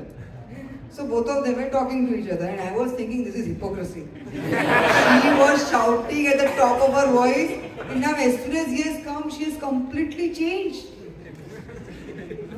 Then she told him, क्या गया था? Where were you? After that everything was peaceful, he ate, he relaxed. Can't you just phone me once? All the time I was having negative thoughts. मुझे कि जब late आता है ना तो कभी पॉजिटिव थॉट्स नहीं आता है. एक्सीडेंट हो गया होगा, ट्रेन को कुछ हो गया होगा, मुंबई में तो बॉम्ब ब्लास्ट हो गया होगा, क्या क्या विचार आते हैं. So what I realized is a very powerful lesson of communication. We can express our opinions. It is not that we cannot express our opinion, but when, how, and where, it is very important. If she would have expressed the same opinion, he was tired. Poor fellow, he had gone all the way to Thane, Kalwa, which is so far. Traveled both the ways, worked the whole day. He was almost 60 years old. And yet tired, whole day he has worked. So many times, we may have whole day, we have many accumulation of thoughts. आज तो आएंगे ना, प्रभु जी ये बता ही देने वाली हूँ. ऐसा नहीं चलेगा, ऐसा पूरा लिस्ट बना के तैयार होता है. But as soon as he is coming, he is tired, exhausted, you try telling him what will happen. It will boomerang to you only. तो ऐसी है, तुझे पता ही नहीं चलता. Actually, he is tired. It is not that he doesn't want to listen to you, but it's the wrong time. So you need to know what to speak, when and how. And for the men, one very important thing. Whenever you are with your in-laws or whenever you are with your parents and your husband and wife, please do not criticize your wife or a husband in front of the parents. That is very condescending or very, very painful. Because you must behave respectfully with your partner in front of the parents, especially boys. When you are staying in a joint family or when you are visiting with your parents, please do not speak ill in front of your parents to your wife. Because your parents will only think you are right and she is wrong. And you may not having that intention also in your mind. आपका निकल गया मुंह से, कुछ बोलना था, अरे उस घर में भी आते तो उधर ही निकल गया. But be conscious about this. So where, when and how, especially women, how do you speak this? Because Prabhupada writes in Srimad Bhagavatam, male ego, it exists. Even among devotees it exists. It is there. Nothing wrong with them. Their physical body has come with that form. That male ego is a part of that package. Male body मिला तो वो package आ गया male ego उसमें. It needs to get satisfied. And it will get satisfied only by the wife. क्योंकि office में तो boss को कोई बोल नहीं सकता, चपरासी को भी नहीं बोल सकते. अभी तो इतना सब ये हो गया, तो कहाँ पे निकलेगा सब गुस्सा या तो डिमांड वाइफ के पास है. So wife should know the art of satisfying that ego. And there is an art. I use the word art. When I got married, my counselor told me, for first 5 years of your marriage, keep telling your husband yes, yes, yes, yes, yes for everything. For next 40 years, he'll keep telling you yes, yes, yes. So what is it? When you tell them yes, I can see many times with him also. Now we are mature years, so I see, if he says something and I say yes, he's so happy. He's immediately so happy. And surprised. So he's very happy. So male ego needs to be satisfied. And woman's role is to be submissive. Prabhupada writes that a woman pleases her husband by being chaste, shy, submissive, serving and pleasing. Now you may think, अरे ये लोग को ऐसा role, हमें ऐसा role. Nothing is superior or nothing is inferior. Please understand. I'm a drama director. Every time I make him a villain. Because he's, when he acts as Kamsa or Hiranyakashipu, he can really act. And then somebody who is Prahlad, somebody who is Vishnu. So in a drama, when you're directing, everybody has a role to play. Whether it's a hero, heroine, villain, comedian. After the drama is over, it's not that you are a demon or you are a villain, right? Similarly, to make a marriage successful, these are two roles you are playing. Male has that ego, accept them. By your submissive behavior, by your shyness, by your chastity, you tell him yes, yes, yes for everything, but make him speak what you want him to speak. See, please understand. No, I'll explain this. So please understand. There is no what you call manipulation going on here, right? It is just a fantastic way the physics of this relationship works. Okay, well, what is the physics? The physics is that the men need their ego to be satisfied.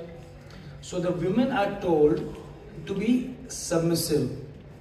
And the women, just see how it works and see how this so-called women liberation is such a farce.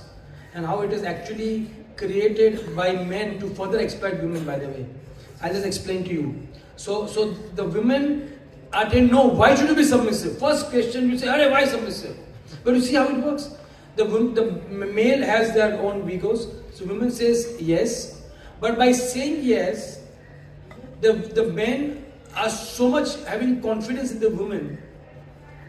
And this is natural. Yeah, there's no manipulation going on. And I'm sure many of you must have seen in your parents something like this. The father will say, "Aapko jo karna hai karo." The mother says, "That should we do this or this?" But after years, the father says, "You decide." Why? So what has happened? The women has given the satisfaction to the men that I'm asking you, but at the same time, the woman has created such confidence in the men. The man says, "You do what you want," and she actually gets to do what she wants. Are you getting it? So it's a win-win for both. You agree? Yes? Please, my dear friends, this is not manipulation. This is the smartly managing relationships. Because what is smart work versus just pure work? Smart work is always, the first criteria is, it should be win-win. Both the parties are winning. Now here, it is a win-win for both.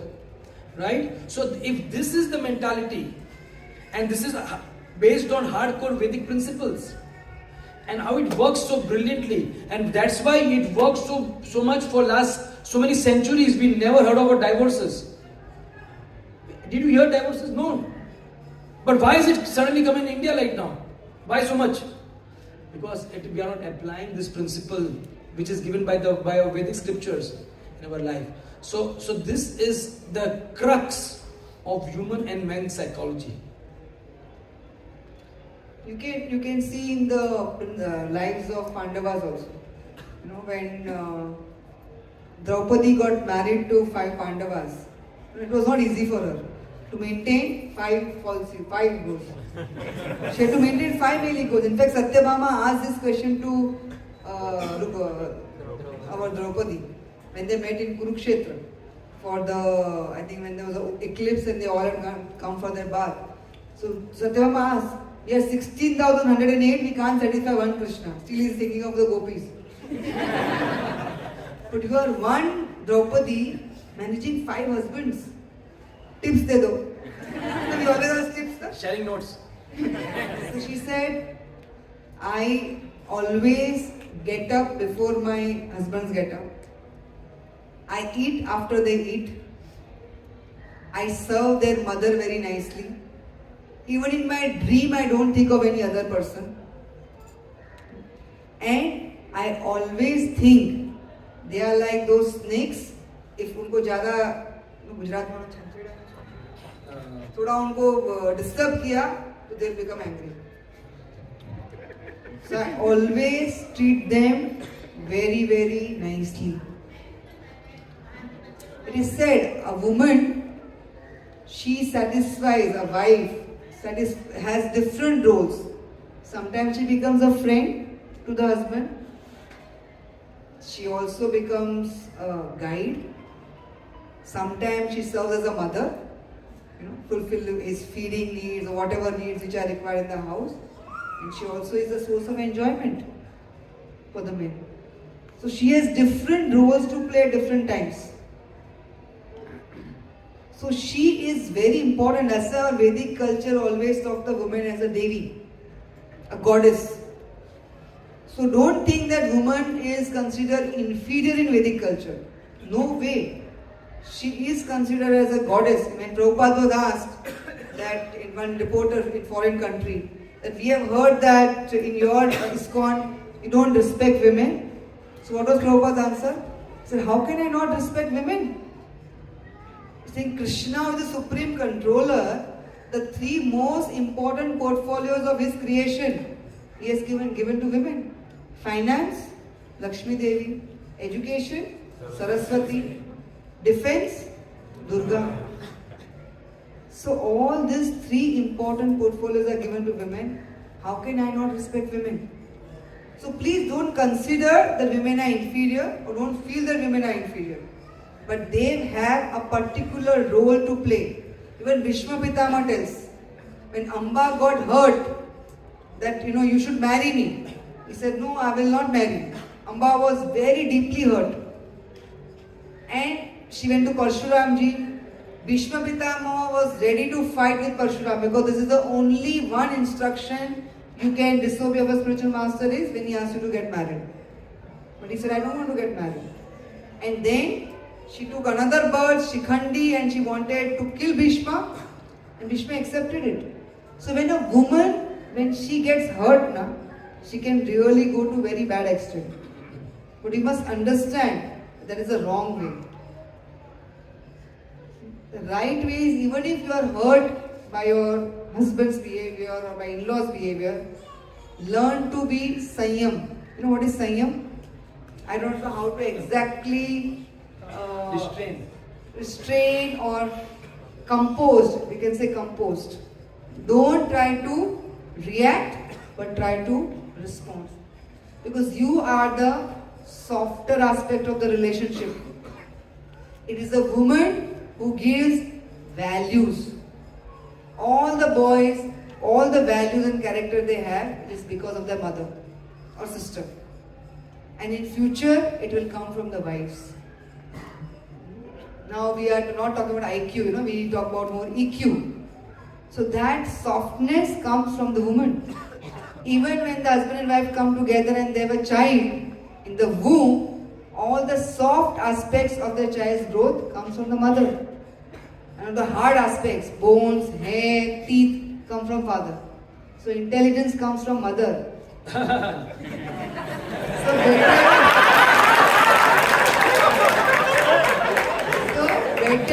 better be very sober and sanyami.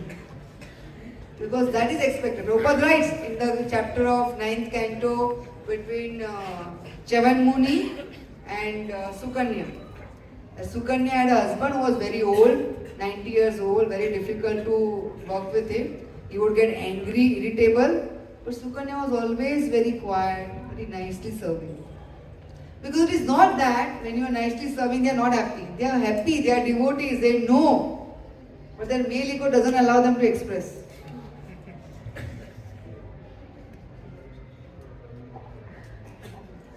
So we'll just give you some. Actually, we're supposed to have a lot of interactive sessions, but I think we are having interaction, right? Yes. So it's a different type of interaction. Okay, so we'll give you a practical example of how a communication should not go and our communication should go. Okay, so here is Bhakti, who is the wife, and you have her husband. So Bhakti comes home from an exhausting day. She wants and needs to share her feelings about the day. So Bhakti says, there is so much to do, I don't have any time for myself. Her husband Deva says, you should quit that service. You don't have to work so hard. Find something you like to do. Bhakti says, but I like my service. They just expect me to change everything at a moment's notice. Deva says, don't listen to them. Just do what you can do. Then Bhakti says, I can't believe I come. Something happened. If you project, then they can see actually.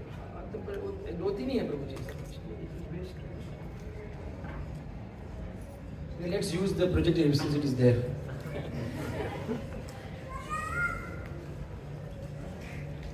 Okay.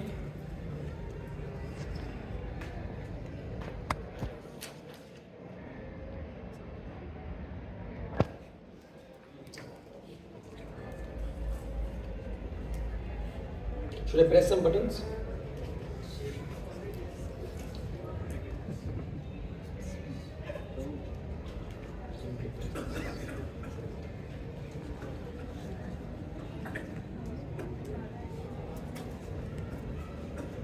Okay, fine, good. So here this is the conversation.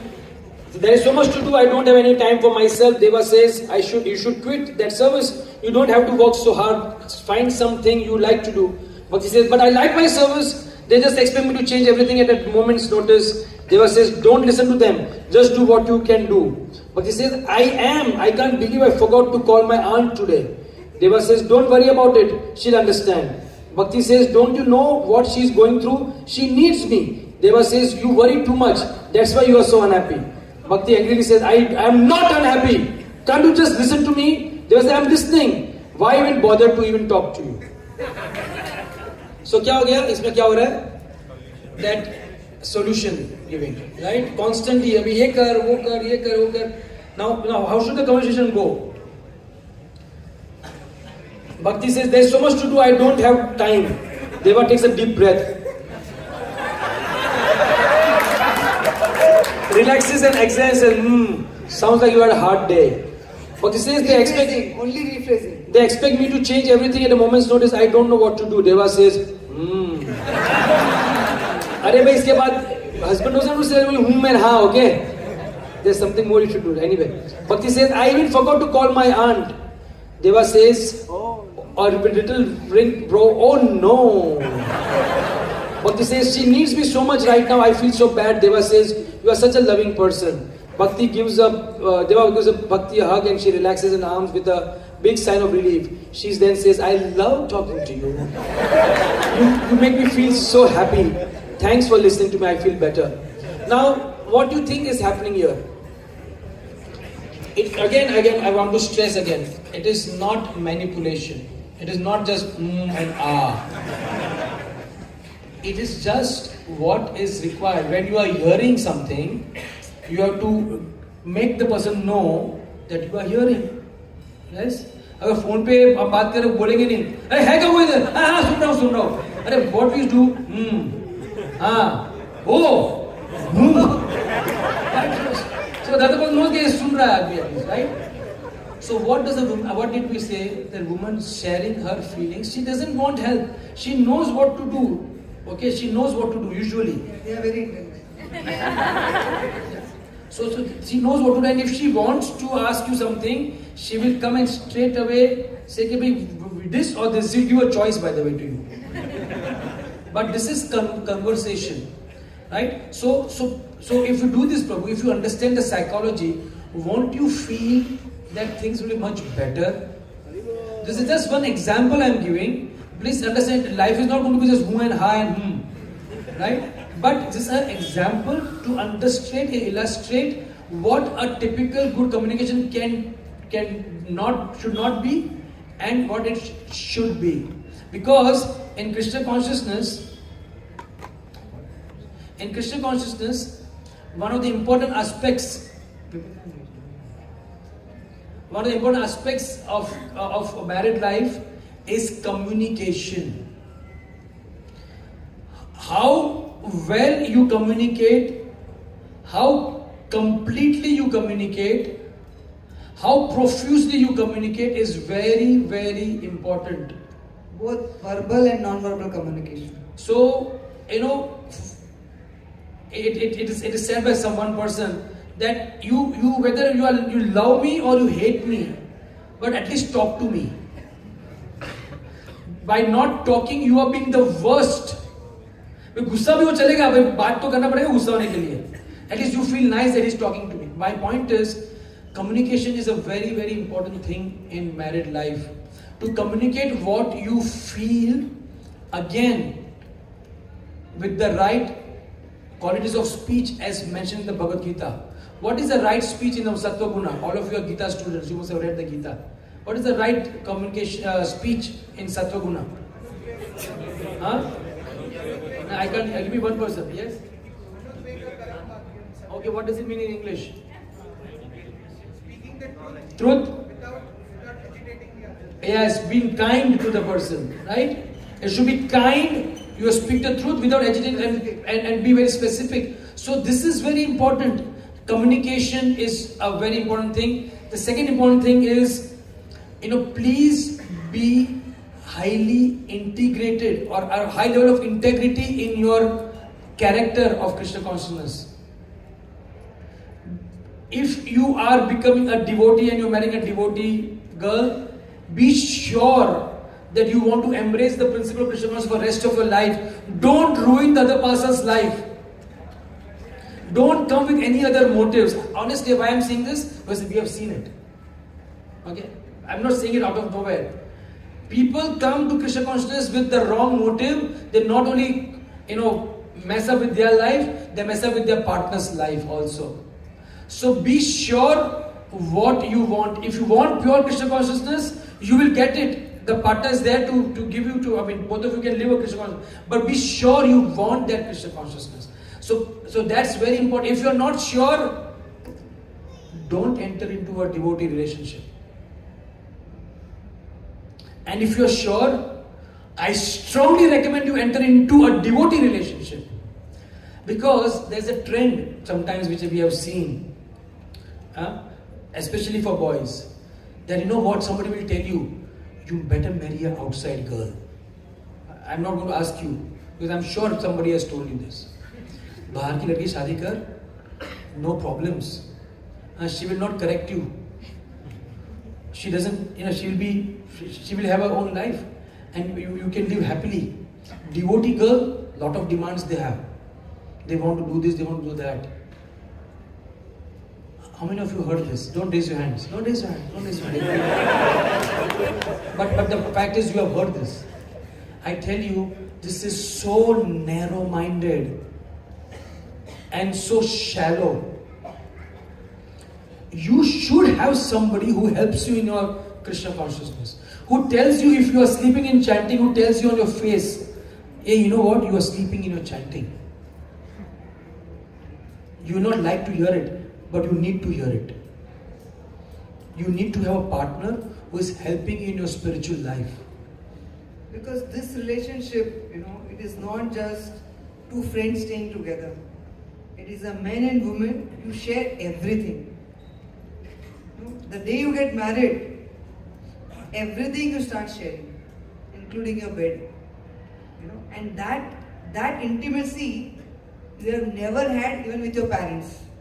With your parents, you have good relationship for 25, 30 years because you have spent so much time with them. And here, right, maybe in 6 months, 2 months, 1 month, and in that one day when you get married, you start sharing everything. So, what is important? You need to spend time with your partner to have that same relationship which you are having with your parents. So, first important lesson after marriage, the first year of your marriage, please spend enough quality time with each other to understand each other. Because when you enter, Prabhuji is like this, Mataji is like this. We have heard from counselors, before marriage we have interacted. And first year of marriage is lot of physical attraction. The bodies are made like that. Nothing wrong with you or her. The bodies are made like that. You bring the fire and butter close, butter will melt. It's the bodies which are made like that. But at the same time, you need to understand there is Sanyam in Krishna consciousness. What you want to do, what we do not want to do. At the same time, our focus is to deepen our relationship.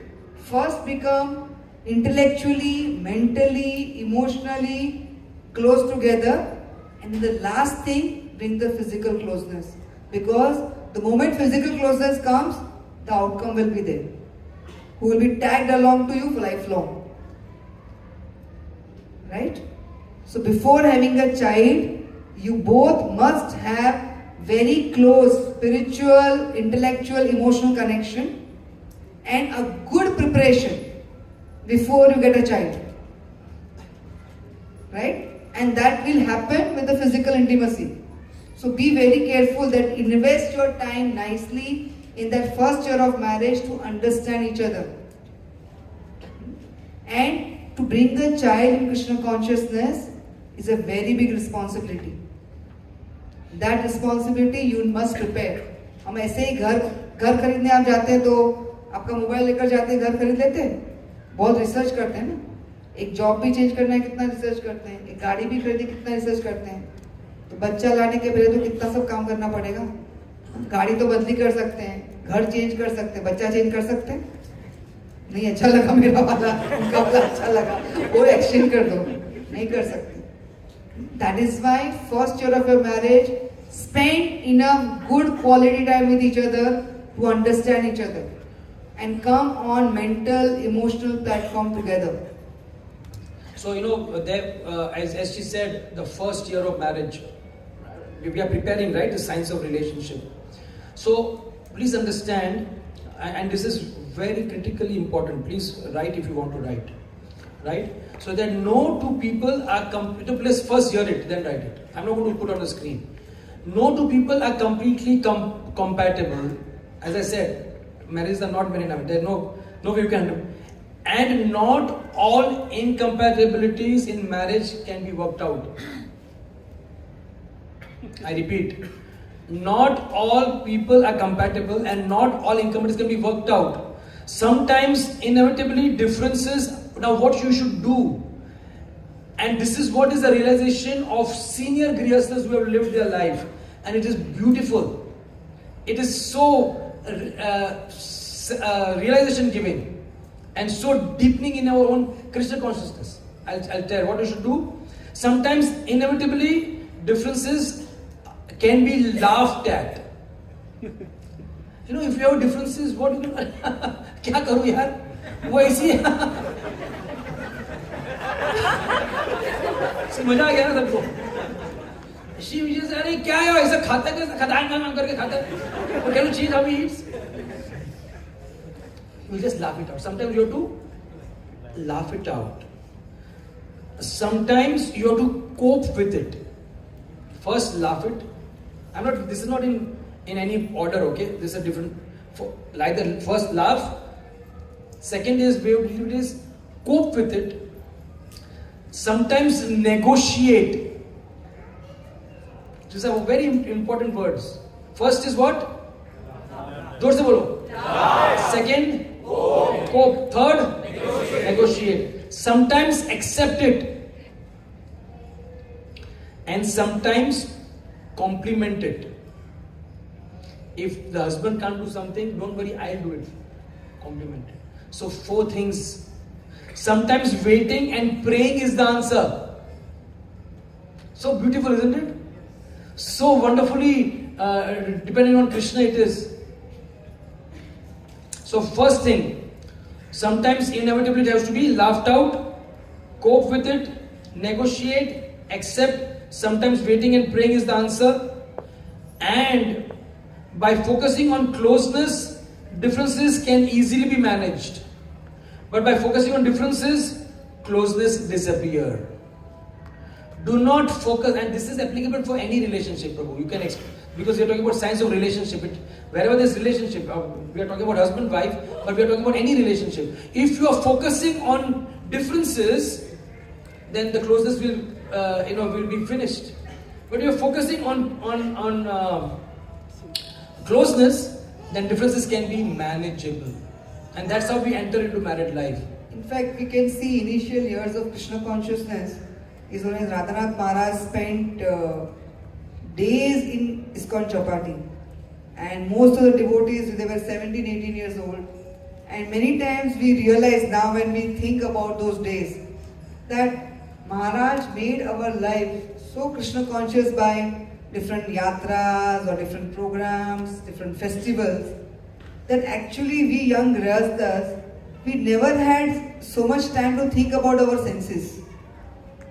Because all the time we were busy doing some services, going together as a couple for a program, meeting so many devotees, enjoying Krishna consciousness, eating prasad, coming back. So even though we had differences, like we can tell many times we both are very different. And we have a lot of arguments also. But we are arguing, we are probably घर से निकले तभी argument कर रहे हैं, but दोनों preachers थे ना, so we are going for a preaching program. So we are arguing on the road, we are arguing in the rickshaw, arguing in the bus, and when you reach home, जिसके घर पे जाना है program के लिए, bell बजाओ, everything finished. You forget, because you have a common goal here. So don't think that the life is no arguments, it is going to be very smooth, हमेशा सब अच्छा ही चलने वाला है. ऐसा नहीं होता है. कोई ऐसा बोलता है तो मैं मानूंगी ही नहीं, कुछ गड़बड़ है. खट्टा मीठा ही होना चाहिए रिलेशनशिप, थोड़ा खट्टा थोड़ा मीठा. कच्ची केरी. So it is good to have the relationship, but we understand when that closeness means we are one when it comes to Krishna consciousness. We may have difference of opinion. ये नहीं अच्छा लगता है, नहीं ऐसे होना चाहिए, ये चादर ऐसी ही डलनी चाहिए, ये तो आपने टोलिया गीला पलंग पे क्यों डाला? These are common problems. Many things will happen, but what is more important is higher goals, and in that the closeness is very important. And the most important is complete adherence and complete commitment to following the core principles of Krishna consciousness. If the husband and wife are ultimately saying that, you know what, the ultimate purpose of my life, and the husband says, the ultimate purpose of my life is that ultimately I want to be strongly Krishna conscious, I tell you, it will be fabulous. That's very, very important. Because in this core aspect, there is no difference. Because both of us are agreeing to it completely. We may slightly disagree in the way we want to do it, but we agree to the goal. Right? So please, the ultimate solution to all problems is to enhance your core Krishna consciousness. That's why while you are both groups are unmarried right now, focus on making your Krishna consciousness very, very strong. Live like a very, very committed bachelor brahmachari type person, give 100% to Krishna consciousness and become a strong person to, in the future, very soon take on wonderful responsibilities as a Grihastha. Work on your Krishna consciousness. Be a nice chanter. Chant in the morning, read Bhagavatam, read Chaitanya Charitamrita, and be strong in your scriptures. And same thing with the ladies. In fact, get well trained in various aspects. And this training, as I understand, Nityanand Sabha has been organized by Pune Temple, is whole primarily to give you a holistic understanding. I think in the afternoon we are going to be talking about investments. Very important aspect. You will wonder, kya investment? But you'll see. So what this temple is offering you is a holistic WHO and holistic HOL. Holistic and holistic aspect of married life. I tell you, Prabhus, you are the most fortunate people to get this training. None of us ever got it. We learned by trial and error. We learned by experiments. It worked, it didn't work, didn't work, and that's how we learned. You are getting everything on a ready-made platter. So one important aspect which I would like to tell both of you. The man gets his spiritual power. Prabhupada writes this in the 3rd canto of Srimad Bhagavatam, in the marriage of Kardamuni and Devhuti, that the man gets his spiritual power by practicing brahmacharya, and the woman gets her spiritual power by remaining chaste. When you are chaste to your husband, chaste to your partner, that brings spiritual nourishment, that brings spiritual upliftment. The Prabhupada writes that if the husband is a devotee and the wife is serving the husband who is serving his guru, then you are naturally advancing in Krishna consciousness. This is a process. This is a process. So there are few golden rules in the relationship. One, even after marriage, the center of your life has to be Krishna. In Grihastha ashram, that doesn't mean कि घर के center को ढूंढ के उधर कृष्णा की DT रख दो. नहीं. In Kali Yuga, the most powerful method is hearing and chanting. So make sure in your house, you both chant together in the morning, hear together. As soon as you get up, like we have made all facilities now, so mobile is there, you don't even need much facility. Begin your day, even if you're in the bathroom, start listening to a class. First 20 minutes of your day, science says that first 20 minutes of the day, whatever goes in, that decides your consciousness of the entire day. अगर first 20 minutes आपने प्रभुपाद को सुन लिया, आपके गुरु महाराज को सुन लिया, कुछ Krishna conscious lecture सुन लिया, then you sit for chanting and make sure that husband and wife sit together and chant together at least minimum few rounds.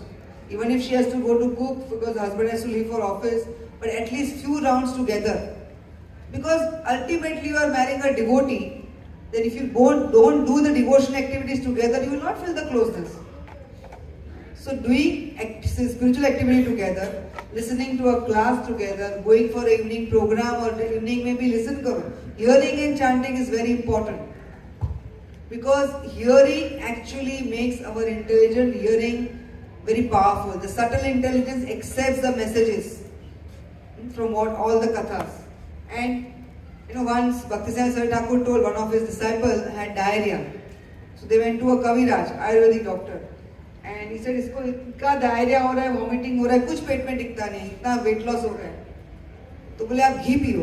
अरे पानी भी नहीं टिकता, आप घी कैसे पीने को बोल रहे हैं? बोले घी पियो. तो Bhaktisena Thakur writes that I was seeing that when he started drinking ghee, he was still vomiting and diarrhea, but after a few days he started getting better. And he started putting on weight. He was nourishing him. So he asked the Kaviraj, ऐसे कैसे होता है? So he said that the ghee is made up of malai, butter. Butter is made from malai, and malai is the essence of milk.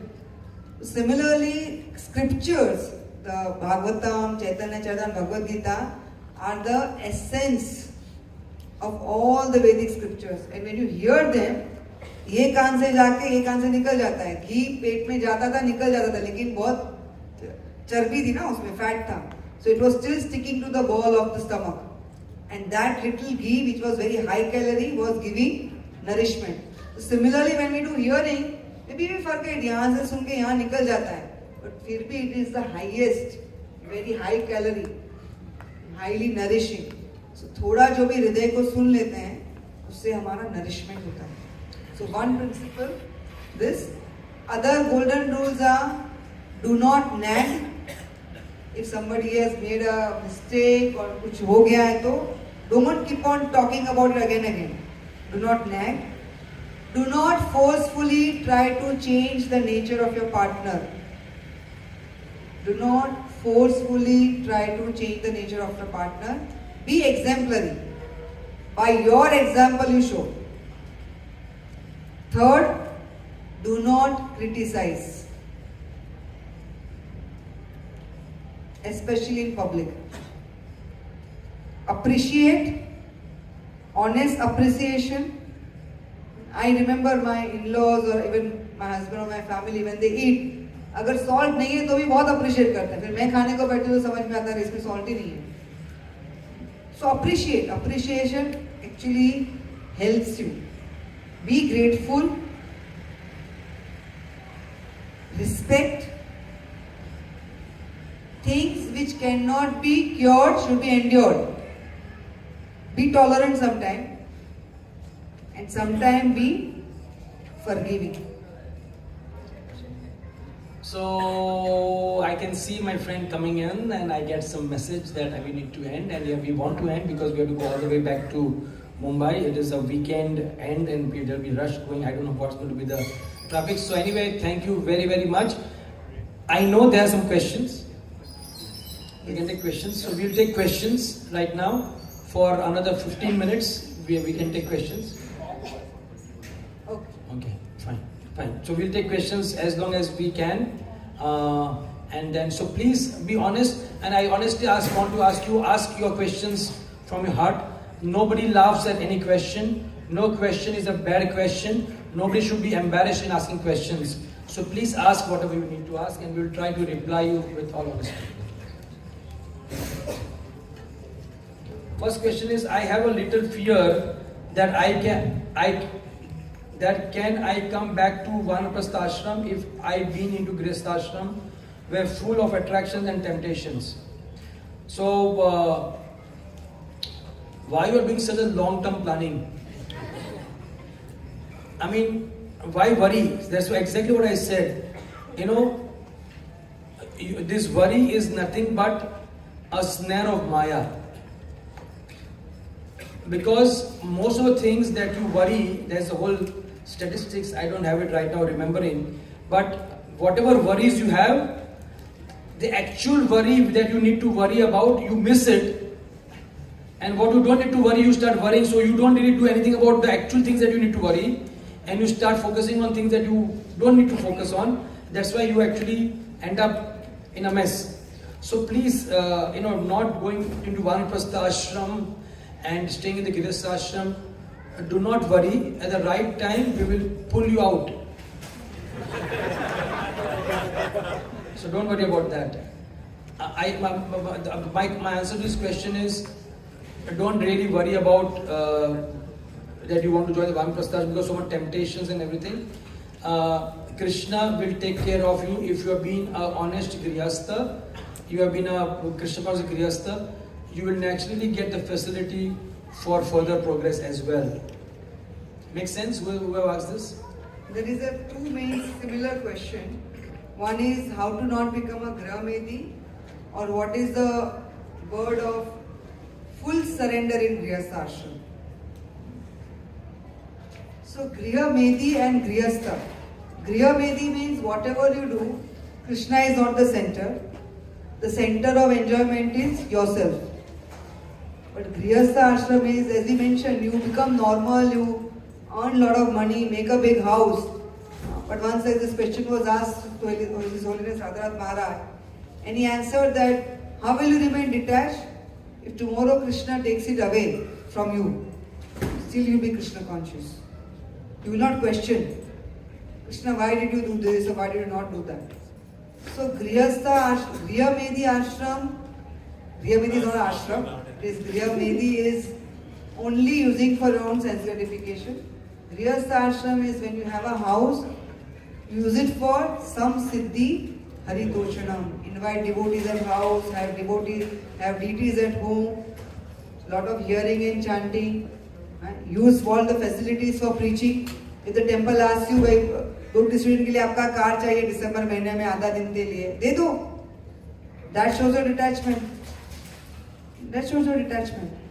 Or if somebody wants to use some facility, give them. That shows your detachment. Now we have Vaishnava Seva Prabhu in Mumbai. His house is the office of ISKCON Desire Train.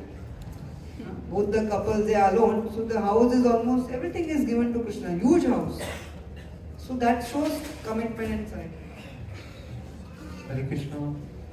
Yes, Prabhu. Hare Krishna Prabhuji, thank you very much for the wonderful lecture and your time. Mataji and Prabhuji, like we read Prabhupada books and we also hear from various senior devotees, and we have kind of that mentality that specifically toward women, that regarding the working part of the women, that so I just want to know that because we have that type of mentality, how can we respect that okay, this devotee girl is working, or okay, fine, so how can we understand the current situation in which the women or girls are also working? So can you just elaborate? So, Prabhupada mentioned a very important principle which is called DKP, Desh, Kal and Patra, time, place and circumstance. So, when the principle of woman working or not working, it is not a religious injunction. Okay, based on time, place and circumstance, things can change. So when we are hearing that women are working, then obviously there is nothing wrong in that, because they also have they have put in their time and energy in their studies. They are qualified people, they're the qualified girls, right? Obviously when they put in the time and energy in their studies and they spend so many years, they obviously want to utilize that effort in making it professionally remunerative and professionally appealing to them. So I personally feel it is not a question of whether a woman can work or not work.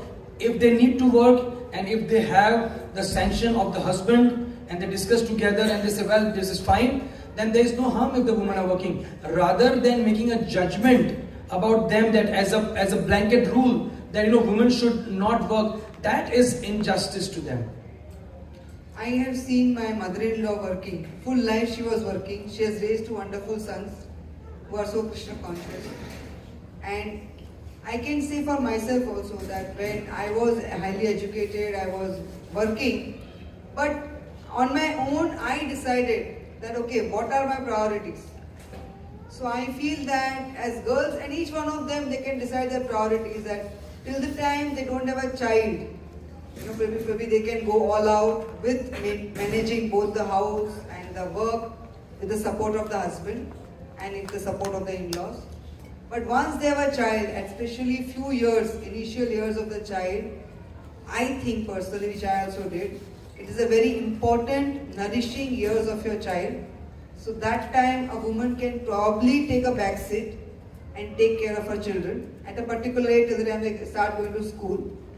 Once they go to school, whenever, if you can manage in such a way with your Krishna consciousness, managing many things in the house, that during those work, when they are in the school, probably you can work if you can manage. So what I feel is, Prabhuji, that girls are intelligent, girls are they put so much effort in the education. So it will not be good to tell them not to work. But at the same time, another thing is nowadays just on one person's salary, I'm just talking very practical things, one person's salary to manage the house and to manage the Krishna conscious lifestyle. We have yatras, temples need donations, sometimes this festival needs that, so many things. So we need that extra source of income.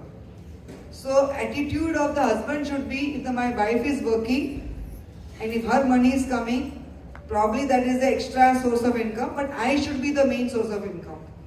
That is very clear, because some cases I am seeing that the woman is working, man is not working at all. He just wants to practice Krishna consciousness. Yes. And it creates a mess in their life. Because it is not a balanced relationship. So the women also, I want to tell you, that when you are working, please understand the priority has to be given to the house. You can manage with servants or whatever, but till the date you are responsible for that kitchen, and better you keep it in your hands. Because when you feed with love to your husband and a family, they listen to you. This is a practical thing. जब आप प्रेम से रोटी सब्जी बना के डब्बे में भेजते हो, आपको बहुत तकलीफ हो रही है क्योंकि आप ही वर्किंग हो, पर जब वो डब्बा खोल के खाएंगे ना, तो उनको आपका लव जो है वो महसूस होगा. So that's the important thing. It's the important portfolio. You can't allow it to go to anybody else, even if you're working. So you have to make sure that. And when you have children, giving time, because that's so natural. A woman is mother. That natural आपकी feelings है वो. आप उसको suppress नहीं कर सकते. आपके बच्चे को आपकी जरूरत है. So if with Krishna consciousness, be very intelligent, have good time management, and if you can do it, just do it. But at the same time, I would say that don't become puffed up about your salary. Sometimes you may earn more than your husband. But still, remember the submissive part. When we went to China, the maximum number of devotees are Matajis. And they were complaining to me, Mataji, no Prabhujis are coming. No Prabhujis are becoming devotees. So I gave them a suggestion. There are few Prabhujis and they are so busy working, they have no time to prepare classes. I said, you prepare a class, but let a Prabhuji give a class. Because when a man gives class, men will come. When a woman gives class, no men will come. In China. I think even in India. So sometimes it is intelligent, even if you can do everything, but to put them forward. So you have to be very intelligent. I hope we answered your question. There are so many questions. Manage it, right? So, what if one partner is strict about spiritual principles but the wife has emotional needs? How to deal with a fanatic husband? The wife becomes frustrated because her emotional needs aren't met. That also affects her sadhana. Okay, these are the questions. But are you aware what is happening? Sequence. If emotional needs are not satisfied, what will happen? You start labeling your husband. Then next, you become frustrated, and it will affect your sadhana. So please understand how important it is to fulfill the emotional needs. I think we have given you enough thing today that how to spend that time and do that emotional needs. Okay. You said in respect to marrying a devotee girl that if we need to broaden our understanding, be ready to accept corrections from wife. And Mataji said that a wife should not correct or give unsolicited advice to husband because of the male ego. How do we reconcile both the points? That's why both the points are spoken. You understand? That's why he spoke one point and I spoke the other point. That you understand. It's a fine balance. It's a very fine balance. So basically what it means is that a wife should always be focusing on not giving unsolicited advice. But at the same time, husband should be ready to take the advice. So when the wife does give advice, you should know that it is really, really important for you. And when that is the case, you listen. Are you getting it? So if both of the parties are following then you know that if this advice is coming. So that's why, as she rightly said, both the instructions have to be followed. I'm a working woman and may have to continue being that after marriage. My question is how to practice the feminine qualities after acting like a man whole day in the outside world. Yes, I'm a HOD, head of department in the hospital. So everybody is yes, whatever we say yes. Anything you need, just tell your staff. But Prabhupada explains that a woman should be lion outside but a lamb at home. When you're doing good distribution, when you're doing preaching, you can be equal to men. When it comes home, in general, for both men and women, but specifically addressing this point, don't bring your office to your home. It doesn't work. That's why work from home is dangerous. Because home should be home, work should be work, and especially this lady who is talking. So please, I mean, work, it can be a wonderful compartment, right? Kaam ho gaya, you change your hat, you're wearing a hat of a manager in your office, remove that hat, and then wear a hat of a wife. And then when the hat is worn, you know how to behave. When now I'm a wife, I should be loving to my children, I should be loving to my husband. So if you forget to remove this hat and you go home, that's the problem. Same thing with the husband. Don't carry your frustration of office to home. Leave the frustration along with the chappals outside. Right? And you come home as a loving husband. So all it means is that let the home remain a home. And that's why we are strongly against this work from home culture. Believe me. It just messes up the whole thing. Of course, I'm sure many of you are enjoying that thing. It's allowing you to do Krishna consciousness. But what the point I'm trying to drive is, let the home remain a home. Don't get to office. For a girl, no. For a man, there are not so many roles. But for a girl, there are different roles. Okay, we are a daughter, sister, mother, wife. So every stage of our life, the priorities will keep on changing. They will always remain a priority. But our priorities will keep on changing. When we are unmarried, I would highly suggest, listen to your parents, be submissive to your parents. Because it will help you to remain submissive to your husband. Even if they are not devotees. When they tell you not to go to temple, remain at home, झगड़ा करके झांसी की रानी के जैसे मत जाओ. Sometimes be at home. I'm not saying all the time you don't go to temple. But learn to listen to them. Develop a habit of listening and becoming submissive now. Then it becomes easier for you to become submissive after marriage. Right? My Guru Maharaj once told me that I had to go every evening, in temple the program would start only after 8 o'clock. And my house, there was a strict warning that I have to reach back by 8:39. And my temple was away 1 hour away from my house. So I had to leave temple at 7 o'clock. Before my marriage, I could hardly attend any lectures. And once I was leaving and Maharaj met me, he said, "You are going?" I said, "Yes, Maharaj, my parents want me to be back at home at this time." Maharaj said, "Very nice. You should be obedient to your parents today. Then I can think you will be obedient to your husband. And then in future, you will be obedient to me." So this is a process. This is a process. It is a process. It is a process. So what is important is that, becoming submissive, and then once you become a wife, then that had takes priority. Then you cannot keep on comparing. माँ के घर पे तो ऐसा था, यहाँ कैसा है. I remember first time he gave me his dhoti to wash. I said, मुझे क्यों दे रहे? बाद में realize I have to wash all his clothes. Because it did strike only because our modern education.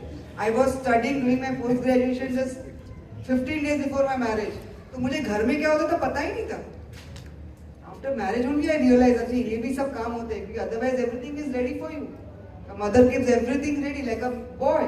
Everything is ready. So you need to change the mindset just 2 minutes. When you become a mother, please understand this is very important for all of you to know.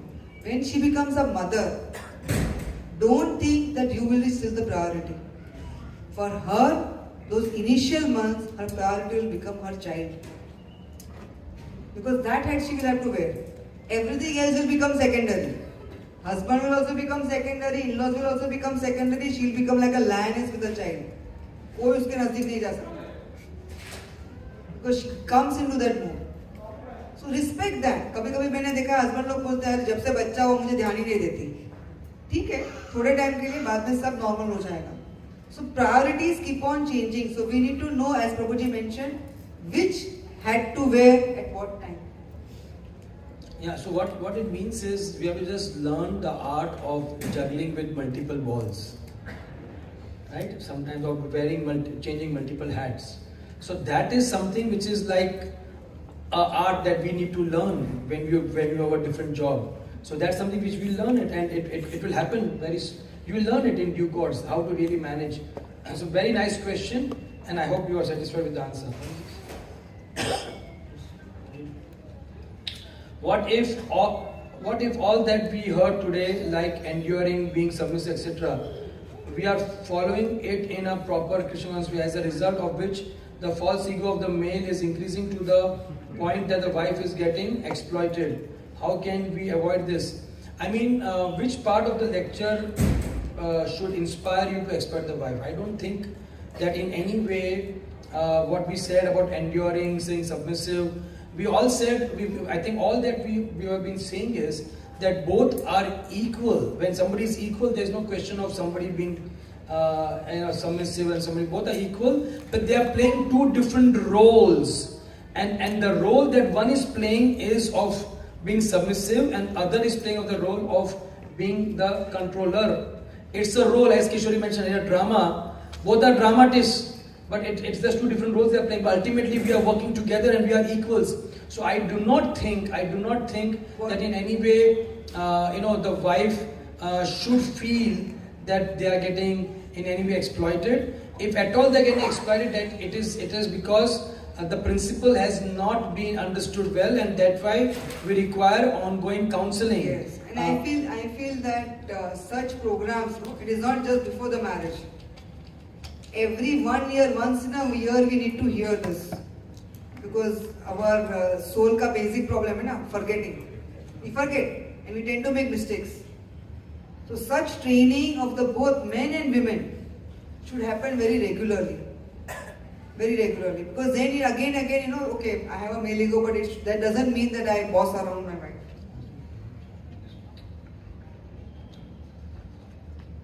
As you said, being a wife, we need to satisfy male ego.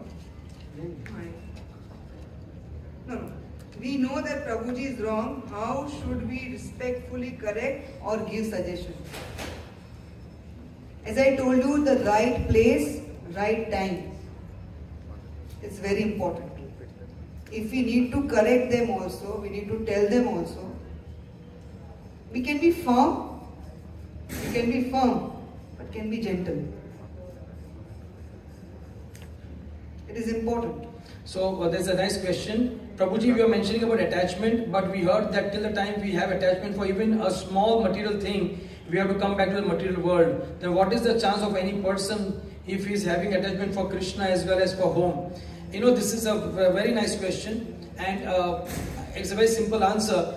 We have to all be attached to Krishna, and everything that we are attached to is in connection to Krishna. So we are Krishnaizing everything, and that is what is called Yukta Vairagya, which was the brilliant gift of Lord Chaitanya Mahaprabhu to all of us.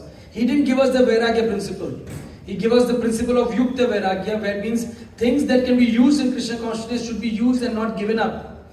And that's why whether it is home or wife or children or money or fame or a position in society, everything and more can be used in Krishna's service. So there is no question that if you are attached to your home, you will not be Krishna conscious, because if you are rightly attached, keeping Krishna the center and using the home as a wonderful place to execute Krishna consciousness, then there is no way you will be not attached to Krishna, and at the right time Krishna will take you back to Godhead. There is no doubt about it.